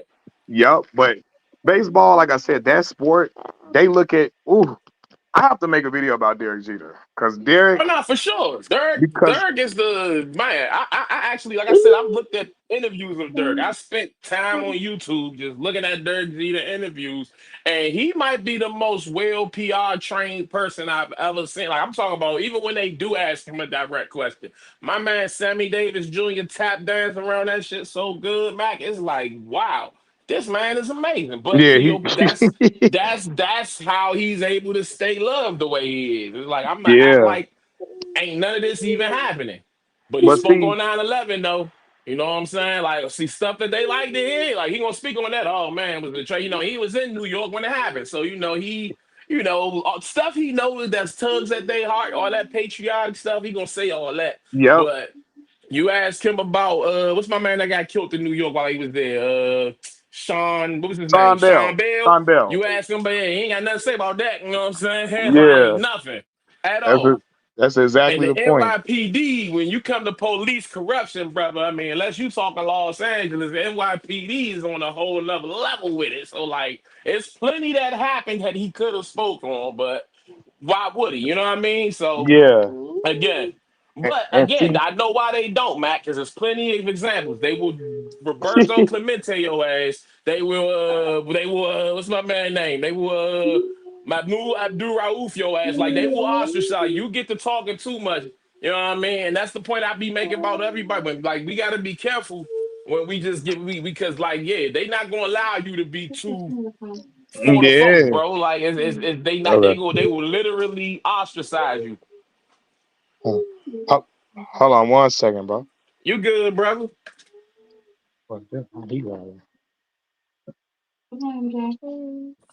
But yeah, I do think like yeah, Derek Jeter's man, that is one. My boy loved baseball, right? My boy, my roommate from school, and he Yeah, the one told me that was out his going here own that mouth. time. I know you talking about. Yeah, he say, man, he told me out his own mouth, man. I didn't even know Derek Jeter was black for the longest of Yeah, time, and most people don't, because. yeah, And I'm gonna say this too, right? When you get older, I was y'all watching WWE, right? And I'm watching old clips.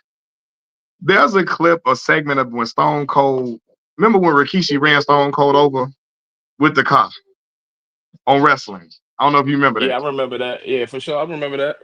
They, The Rock did a. Remember they was like, okay, and the angle was the Rock did it. Rikishi blamed it on the Rock, and Rikishi came out there and was like, in the angle he talked about the lack of opportunities that black people get in wrestling and all that. And Right. when The Rock addressed all of that, he dressed like then he said, color of my skin and all that. Like it's Yeah. not about color. When he said that and all that, the audience started clapping so hard when The Rock was like, it's not about color and all of Oh that. nah, he the goat, Mac. He the And I goat. said, He oh the no, I goat. don't like when it this. come when it come to when it come to when it come to racial ambiguity, oh, ain't nobody did it better than He said, Dwayne the Rock Johnson, bro. Maybe and Vin when they Diesel. say Maybe he Vin said it's Diesel. not Vin about Diesel color. may Van Diesel might give him a run for his money because I ain't know that nigga was black either. I'm saying that was Trying to, enough when I was like, yo, hold up, Vin Diesel black. That's crazy. Matter of fact, it's a nigga in the NBA right now. Did you know Hartenstein was black? so Isaiah I found Hartenstein that is, out. I bro. You found say that that out. nigga daddy? I was like, Yeah. wow, that's But you know how them crazy. genetics be mixing, man. Sometimes you can look like I have a black phenotype, Sometimes you got a white phenotype, right? Man, that boy look white though. I He was like, do. yo, that's crazy, You bro. would Like be that, like, but that his ain't you ain't daddy, got no black, and you that would ain't think he your lying. daddy, right? You see that man, daddy, you like, nah, you lying. That ain't your daddy. Yeah. That So, ain't your daddy. but yeah, The Rock. Right. Man, I'm gonna do a video about The Rock and like The Rock, man, when the crowd went wild when he said it's not about race and all of that, WWE crowd started clapping and cheering so heavily. I Of course, cringed. I said, "Oh my of god!" course. I say, Man, bro, you see when they was in the Nation of Domination. Look, I hate to do it because I know Rocky boy, "No, that's real. but Say the real." go back and watch the Rock. Bro, everybody had on Kente cloth set who, yeah. But you But know, Rock was the only nigga in the Nation Club who did not Godfather. You have know, that on. Godfather brought that up, right? Yeah, They talked about the angle, and he said, you know, Rock didn't want to wear the kufi. He didn't want to wear the colors, right? yeah. Now, and you know, and Godfather date white women. He's a white, you know, he Oh snow yeah, bunny. He love it. that man was a pimp. Like, we definitely need to talk about him, bro. Like yeah, Yeah, that man portrayed a pimp, but like yeah, which is crazy. Crazy that you did that, bro. But yeah, go yeah. ahead. And in his real life, yeah, he was doing similar. You know, he was Now into I that type get of. it, but that's crazy. But the fact that you did that on national TV as a black man, especially at that time, Mac, It's because this crazy. is in the height of the hip hop, you know what I'm saying? All that. So like we already got that image being forced over there, and you doing it in wrestling. That's crazy to me, bro. You know what I'm Yeah, saying? But yeah. whatever. But Go he ahead, continue. nah, but he brought up how The Rock didn't want to wear the kufi, and he didn't want to wear the colors. And to me, I'm looking like, why you don't want to? Because again, he didn't want to He didn't want to associate with that, man. associate that. Yeah, because he felt like, oh, I'm going to make it race. You know, because it's only a race issue when you identify with blackness, right? That's really when Exactly. it's a race issue. Because he can say I'm a proud Samoan all day, and ain't Yes. nobody on. He can say that all Yeah. damn day, and at He no didn't want to point they gonna be like, stand "Why in are it you like bringing that. race into it?" Yep. He didn't Like want they to. only say it's a race issue when you bring up something black. I promise you. Yep. Or call out some white shit. Like whenever you do that, one of the two is, oh, why are we bringing up race? Like, cause everything is about that. I It don't know what world is. you live in. Like And seriously, like it's like when people say it ain't that deep. No, it is. You just don't have the capability to think deeply. So I get why you would say that, but no, everything yeah. y'all like is that damn deep. I hate to be that guy, but I am. Like, yeah, I'm saying like, Nah, yo, it no, it is is though. that deep. You It is just because, lack the ability to go that deep, and that's and pause on that. But yeah, y'all get what I'm saying. but yeah, though, like, again, I don't know. I always say it though. That Derek Jeter example is prime example because Derek, Derek wouldn't even. And again, you ain't got to listen to rap music to be coded as black. No, But not you at know what all. I'm saying? Derek was not. He was intentionally trying not to be coded like that. Man, look It at the felt, women he dated. yeah. No, he ain't date no black girl. And you go look at the women he And, dated, and, every and single one then of them. it was like, you know, again, RG3, right? I remember when he first got to the league. I always bring this up. I hate that dude, bro. When they Uh, said, basically, you know, we knew what the stigma was against black quarterbacks before, you know, before the years of or before the quarterbacks we got now, before today's day and age. The criticism was black quarterbacks cannot read defenses. They just athletic and they can scramble real good. They athletic, they fast. That's it, right? So they like, yo, you know, RG3, you could throw from the yeah, he pocket, did have Mariah. I forgot you about can that. run, all of that. And they say, you know, they ask him about being a black quarterback, and he kept trying to tell people, "I'm just a quarterback. I'm not a black quarterback." Now, in the grand scheme of things, people say, "Well, he just want to be acknowledged for his great quarterback play." But it felt different from RG3. It felt like he was trying to distance Exactly. himself. It wasn't exactly. It It's was like he how he didn't said want it. to Is what you be. saying? It felt different, and as a young man, I could feel it. I was like 19 when RG3 got to the league, and it felt like you don't want to be looked at as like you want to distance yourself from that. And Rob Parker, that's when Rob Parker said called him a cornball brother, right? Yeah, And and he got that man fired, bro. That was crazy. and Rob specifically made it clear it's not because he got a white wife. or none of that, Nah, it's because right? it is what he is. He's Yeah, white coded. yeah. You said what? Mac, he's white coded. So, obviously I live in DC, Mac, and at the time, I had a relationship with D'Angelo Hall. I lived in the building that I was a concierge at a building D'Angelo he lived in. Hall. Yeah, I was a concierge at a building he lived in. So Okay. this man told me that RG3 used to be at practice playing like the BGs, Hanson, shit. Like whenever this man had the radio, bro, he playing shit that. And again, like you said, you don't have to listen to rap to be black coded. I Right. know plenty of people that's for the. But if you listening to Hanson specifically, Hanson is the first Jonas Brothers, y'all. For y'all who don't know who the fuck I'm talking about, like that's like somebody listening to the Jonas Brothers in like 2010 and whatever. Like, yeah, it's like what the fuck? Like, you know what I'm saying? Like, that's what he was doing. So, like, that right there should have told you what type of brother we are dealing with. And then all the milkman jokes and all of that. Like, you know what I'm saying? Yeah. Like, brother, like, and he had perm braids.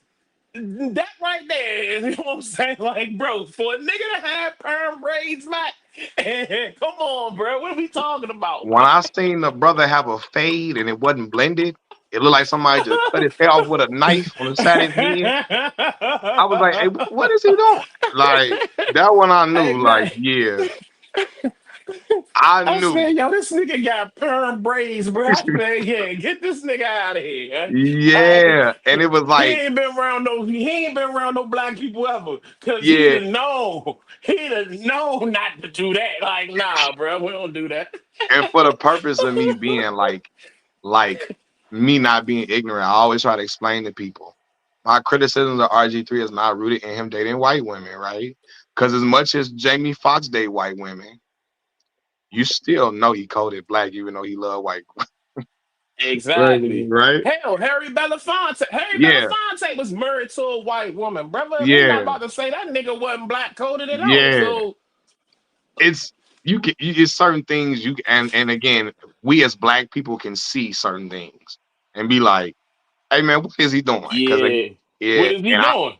and I felt he was trying to distance himself from Black America by steady getting in interviews saying, I'm not a black quarterback, I'm just a quarterback. Because white people love to hear that. They love when, what's Yeah. my man that coached the Buccaneers, Todd Bowles, when they were Oh talking man. about, what'd you say? Yeah, you right about him. He another one got to doing that. I mean, black. Todd Yeah, Bowles I got got in the you. interview saying, I'm not, when they tried to talk about his achievements as a black coach, he got in there instead of saying, man, you know what? In the history of this game, there hasn't been a lot of black coaches. I am a black man who's coaching in the NFL. And you know what I mean? I'm trying to advance things for other black coaches. He got in there, hey, it's not about race. I'm just a coach. I'm not a black coach. I'm just a man. I'm like, all right, see, and what Man. the NFL, the white and the conservative NFL fans loved him for that. They're like, yeah, But stop see, bringing it's a race way to into it. say it.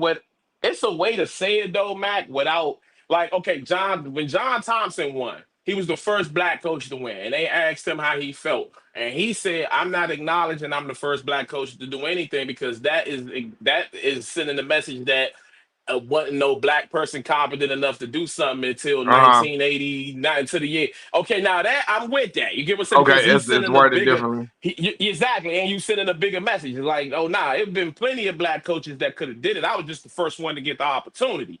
You know what I'm Hmm. saying? I'm with that. Ain't nothing wrong with saying that. But yeah, to get up there and talk that, oh, I don't see race. I don't see color. Yeah, I'm like, well, nigga, is you colorblind? Because I see color all day. That nigga white, that nigga brown, he light skinned. That one got, spots on. Like, yeah, I see color all day, every day. So I don't understand this.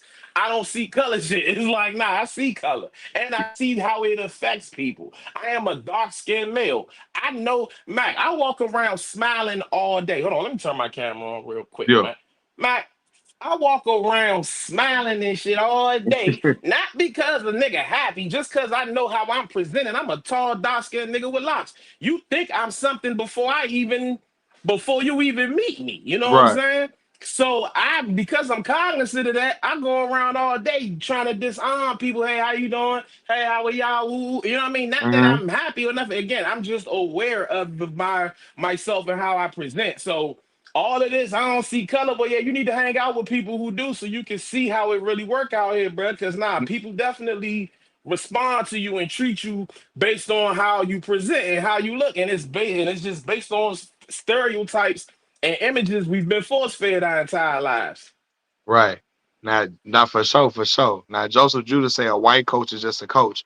Why can't I be just a coach as a black man? Well, because in the game like the NFL, there hasn't been a history of a ton of black coaches, even though the league is made up of predominantly black players, right?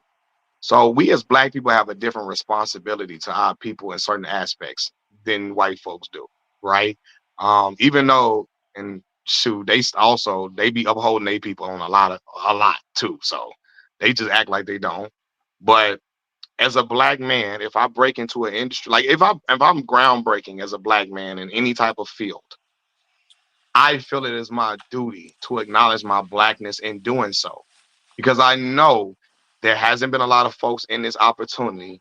And I'm going to acknowledge that it's important that other black folks are given given opportunities that I was given, especially when they qualify. So it's important to not just say I'm not just a black. You can't just say I'm just a coach in certain instances, right? Yeah, you're a coach, but as a black man, especially in a league that you know it's been white coaches. But white coaches were looked at as the guys who were um, cognitively capable of coaching. They looked at black coaches as inferior for the longest of time. You know, All right, even it's important for you to say, no, man, no, I am a black coach, and acknowledge right, your blackness. You can acknowledge your blackness and advocate for other black coaches at a time, especially it's far and few black coaches like that across the league. Historically, it's been like that, you right. know? Yeah. Nah, for But sure, for sure. I definitely agree with that. Like, you can't be. I feel like to act like that isn't a thing to me. I feel like is irresponsible. I agree with you there because yeah, let's because be what if real. We know what you had to go through. Like, whenever you see even at my job I'm at now, right, Mac? I mhm, noticed the difference between how my coworkers deal with our white supervisors versus the black ones, and I be calling that shit out because when the white supervisors tell them something, y'all do that shit without back talking, ain't none of that. But then when the black one tell you, who you think you is? You, but I'm like, yeah, ho, brother, why do you yeah, feel like that's cool for you to do? I know why you feel like it's cool for you to do because it's the same reason we out here shooting each other at an alarming fucking rate. You mhm, don't value yourself at all. But let me tell you something. That is a black person with with a position of superiority. You should be yeah. championing that because you know that shit wasn't handed to them. You Now know what you I'm know saying? they You had to know get it that. out the mud. Yeah. You know that they had to do that. They had to overqualify. He probably supposed to be making more much than he making right now. He probably overqualified for what he doing. I can tell you Nah. that, or she's doing. But you gonna give that person a heartache because, but that's the way it work out here, Mac. Like, you know what I'm saying? So just off that fact alone, when you get to those positions, you know what I mean? We got to remember that. And to the people who are under those people, we got to go out our way to work that much harder. Because that's how I am. Whenever I see somebody that look like me and they're in a position of power, Mac, I'm about to work that much harder for you because I want you to reach your goal. Because any black person winning is a win for me. That's how I look Yeah. at it out here. I am far from a hater. You know what I'm saying? So, Yeah, for like, sure. I just don't get it. Nah, I'm with you on that. My man, Rain G, I appreciate he said that were black quarterbacks in college years ago, but they didn't go to the NFL. Why? NFL did not draft black QB. Yeah, That's because they were facts. looked at as black quarterbacks was looked at as inferior mentally, and they thought they were just good for athleticism, that they didn't have the intellect We had to to play change. the We had to go be wide receivers and shit. Or running all the back, time. safety. Hell, my man, what's his name? Shoot, play for Houston Oilers, man. He one of the greatest quarterbacks of all time. But Warren Moon Yeah, had to Warren go to Moon. Yeah. Canada for years to prove that yeah, I'm a quarterback, which is crazy to me. You know what I'm saying? Yep. And then went on to be like he's still top 10 right now. And Hmm. every quarterback statistical part, like he gave top 10 touchdown passes, yards, all of that. And he spent 6 years in the CFL. So imagine if he got to play his whole career in the NFL, what would have happened? And But that's the truth. Um, Cause he go ahead. You about to say something else too? Oh no, no. I was just gonna say, but that's how they do it. Like Yeah. they make us. We have to not only be great, we got to be exceptional. Same thing right now. Like if you notice, the NFL is changing now because we're starting to see black backup QBs. Like I Mm-hmm. remember there was a time where if you was a black QB in the league, you was a starter, and the moment your play fell off, your ass was out the league. Yeah. Meanwhile, Mark Brunell could be like 49 years old. You know what I'm saying? Hell, even Joe Flacco right now. I ain't know Yeah. this nigga was still in the league. I was like, damn, Joe Flacco's still in the league. Like, It's been you'll a never see, few you know quarterbacks what I that just hung mean? around for the longest of Just time. hung around, but Nathan that's now Peterman, starting to become a garbage. Nathan Peterman, Garbito on the roster. You know what I'm saying? On the roster. So we're starting to see that now for us. That's just start. You got your Malik Willis's, and even Malik Willis, he about to be a starter now. You know what I'm Yeah, saying? He was a he backup is. lay, but I like he Malik gonna get a Willis, starting man. job somewhere. Yeah. Yeah, you and me both. You and me Yep. both. So I'm just saying, like, we're finally getting to a point. I feel like Charlie Batch was the first one, and that nigga was light skinned. But whatever. I digress. You know what I'm saying? He was the first black one that we seen be a backup the whole time. You know what I'm saying? Then from there, you got your Brian Leftwich, and then yeah, now it's common where you got like two, three, four of them. So like, it Yeah. will hopefully we get to a time where all 32 teams have one. That'll be amazing. That's like, even to your point, when you talk about quarterbacks being changed, black quarterbacks having their positions changed, right? Yeah. I remember, I don't know how far y'all knowledge of college football goes back. University of Illinois had a quarterback named Juice Williams, right? Oh yeah, yep. I remember him. I remember Juice, him. yeah, he was there. Rashard Mendenhall was a running back. It's like oh nine, oh eight, Yeah. oh nine, run during them years. So he came from a high school called Chicago Vocational, Chicago Public School, right? Same school Bernie Mac went to. Dick Buckus actually went to that school back way, way back in the day. But that's a Chicago Public School for real, right?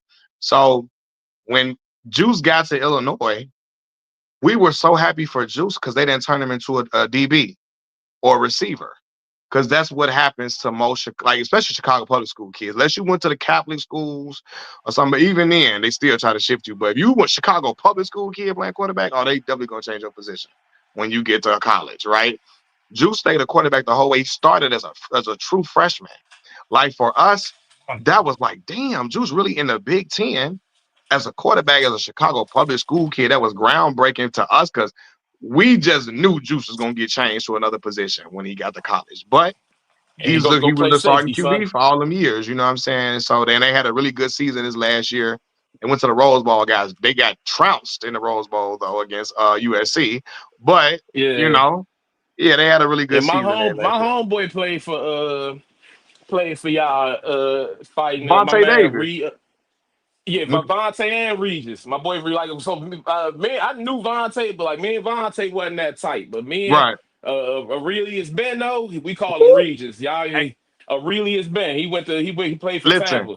listen. That's my Aurelius, boy. Aurelius was That's cold. my boy. Let Yeah, me tell that's you my something. boy. I remember watching Aurelius Ben. I used to watch him. I said that he was a dog.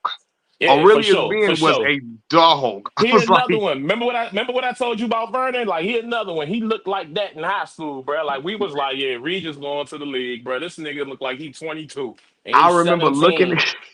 Like we was like, yo, yeah, he's going to the league. This shit ain't even fair. You know what because I'm saying? Aurelius, like I said, I love Juice.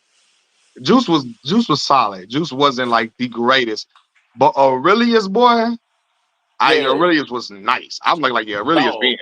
that mother cold. Yeah, Dog, bro, like that was my man when he got drafted. He went to the man, bro. That was like, yeah, he threw a party. Everybody pulled where up. Aurelius went to Dope, brother. Buccaneers. Where he went to? Yes, sir. He went to Tampa. He went to Tampa. Tampa. Yeah. Yep, Mm-hmm. yep, yep.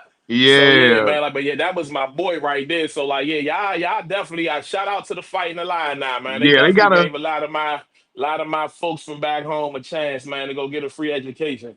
Yeah, they got a pipeline to DC and stuff like that in that area. Yeah, so they got a pipeline up in that area for sure. Cause yeah, Williams was there, Vontae was there. There's a few other people too, but I Was know uh was Donovan a public school kid or he went to the private schools when he was in Donovan went to Chicago? Catholic school, Okay, Mount Carmel High School. okay, So Mount Carmel okay. was a football powerhouse though, always. But they had black brothers on the team, but there's a lot of white boys there too. That white boys on them trenches, on them lines and stuff like that too. But Antoine Walker went to Mount Carmel too, right? Oh, okay. So Yeah. Antoine, He did. He did. They played together. Matter they of fact, played yeah, together. yeah. Yep. He talk about that all the time. Uh-huh. Antoine is really good friends with my brother, my older brother, Yeah. right? He grew up Nah, with my shout out older to brother. Twan. He a real one, bro. He a real one. Shout Twan, out to solid Twan. brother. Twan took care of a lot of people, man. And unfortunately, whatever. But he took care of a lot of people. A lot of people. But yeah. They both went to Mount Carmel. Donovan went to Mount Carmel High School. Yeah, Chicago public school kids. I'm trying to think. Quarterback position. Man, soon as it was a dude at my high school, his name was Demetrius Jones. He went to Notre Dame. As soon as he went to Okay. Notre Dame, he was number one player in the state of Illinois. I don't think it didn't pan out with for him at that time. I think Charlie Weiss was the quarterback, the coach name there. I think at the time, I think his Yeah, name was. Kansas Yeah, or Notre at Dame. Notre Notre Dame. Dame. Notre Yeah, Dame. Charlie Weiss. Yeah, Charlie Yeah. Weiss. He got turned into like a linebacker or something, like while he was there. And then ended up going to Cincinnati to finish out. But yeah, most Chicago, that's why when Juice was staying a quarterback, we were so happy because we like, hey, nah, they gonna change you to a dang on receiver or a DB or something. You're not gonna end up being a quarterback all the Hey, you way see through. the report? You see the report? They say that Mr. Jackson about to do a documentary on. I don't know if this is true though. Like I ain't seen it get verified from a credible joint, but I have been Hmm. seeing posted on the internet. They saying 50 about to do a doc with them girls, the women that's accusing T.I. and Tiny, man. Yeah, I And heard with that. I heard that too.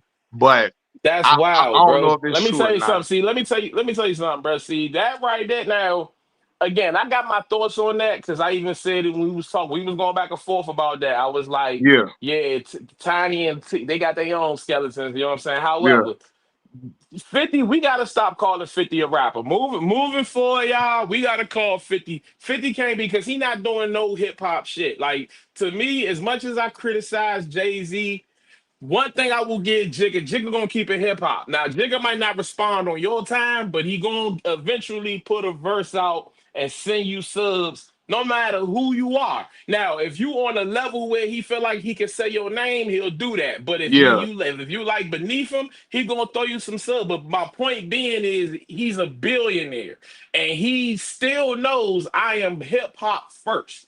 So whenever hip hop situations approach, he keeps it hip hop. yeah, 50 is nothing. 50 ain't been hip hop for a long time, bro. This nigga is a whole trolling clown who, when you say something, he's going to try to avoid rapping, which to yeah, me is whack. Cause he's a rapper. Now, if we're gonna say he's no longer a rapper, then cool. I ain't got no more. That's why I'm saying what I'm saying now. 50 ain't a rapper no more, bro. Until you get in the booth and you start doing hip hop things, bro. Like we done with it. You know what I'm saying? Because at this point, you Tyler Perry.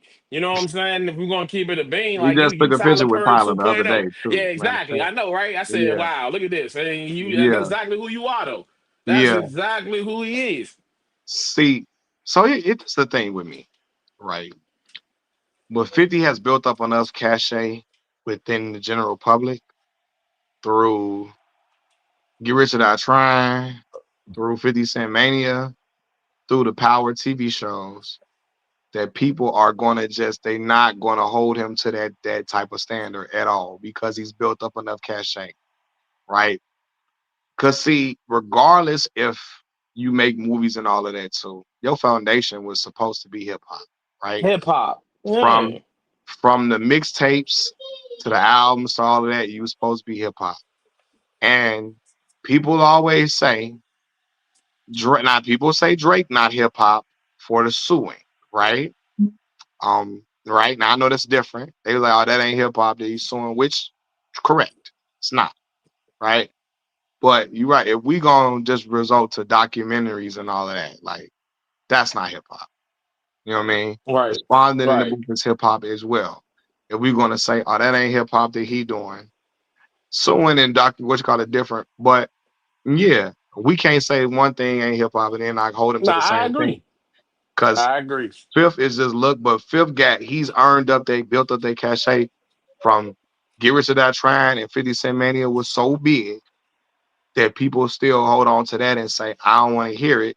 Or again, the TV shows Now, and I the think, movies like you that, said, people be projecting. Like, I actually think when I agree with that criticism. When you was like, a lot of people look at 50 and they be like, oh man, yeah, that's who I want to be.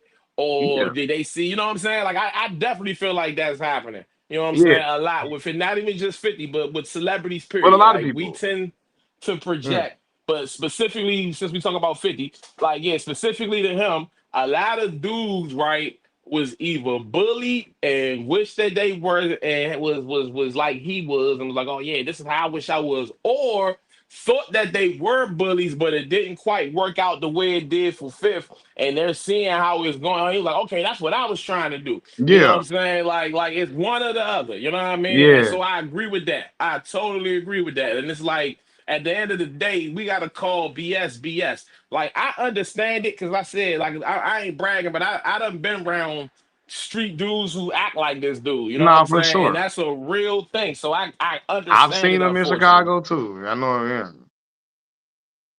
But Like it's I just said on like, your like I said in your video the other day, like I was like, yo, unfortunately, me and my friends was outside and we was dealing narcotics to each other parents and then teasing each other about it. Like right. that, and as ignorant as that is wrong. I'm not like you should not do that, but that's just a real thing, Mac. You know what I mean? So when you Hmm. come from that, you understand certain mentalities.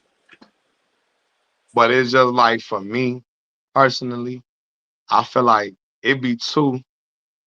I feel like so can again because people think I don't like Fifth as far as like I I was. It has been, yeah.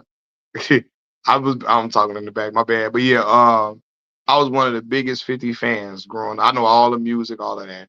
But when you get to a certain age, you be like, all right, bro, come on now. This is just this way too childish. It's way too Nah, silly for right here. sure. I Yeah, mean, like, he's hurt. Like hurt people, bro. yeah. Like you was spitting on that. Like we again, my only disagreement with you again, because I wasn't defending 50. My only disagreement was that T.I. ain't the nigga champion. That's all I'm saying. Like, you know what I'm No, saying? and Like that and I nigga ain't got saying he the a most. lot of ish with him too. Yeah, That was my granted. only point.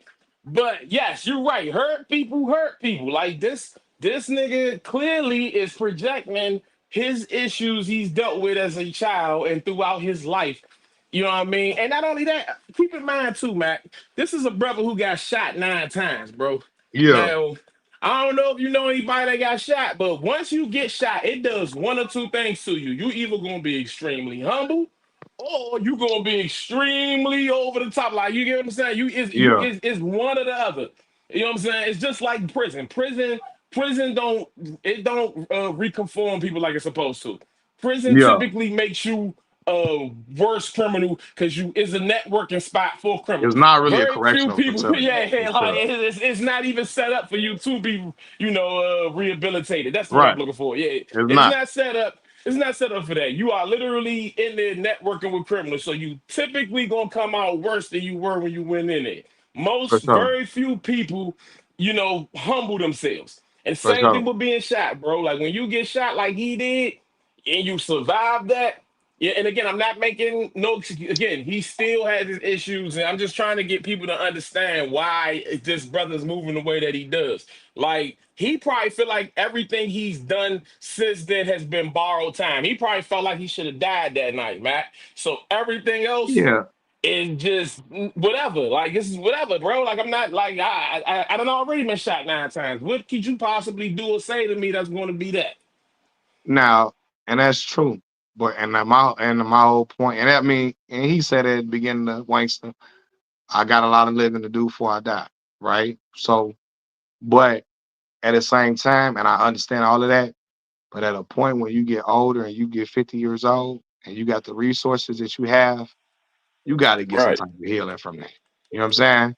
Because you got to see the error in your ways as a man at some point. Because I knew with certain things that I've done growing up, whether it be in relationships and all of that, that wasn't right. You know what I'm saying? So it's Right. like, damn, I shouldn't have done that. That wasn't okay. That wasn't cool.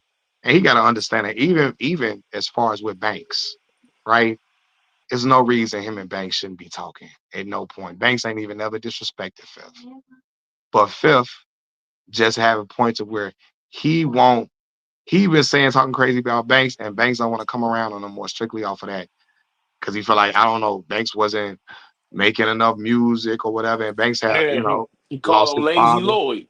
Yeah, Banks had lost his father and all that type of stuff and everything. So it's like, yeah, it's certain stuff he got to learn from 100%. But hey, bro, I got to get off this thing, That's bro. a bet.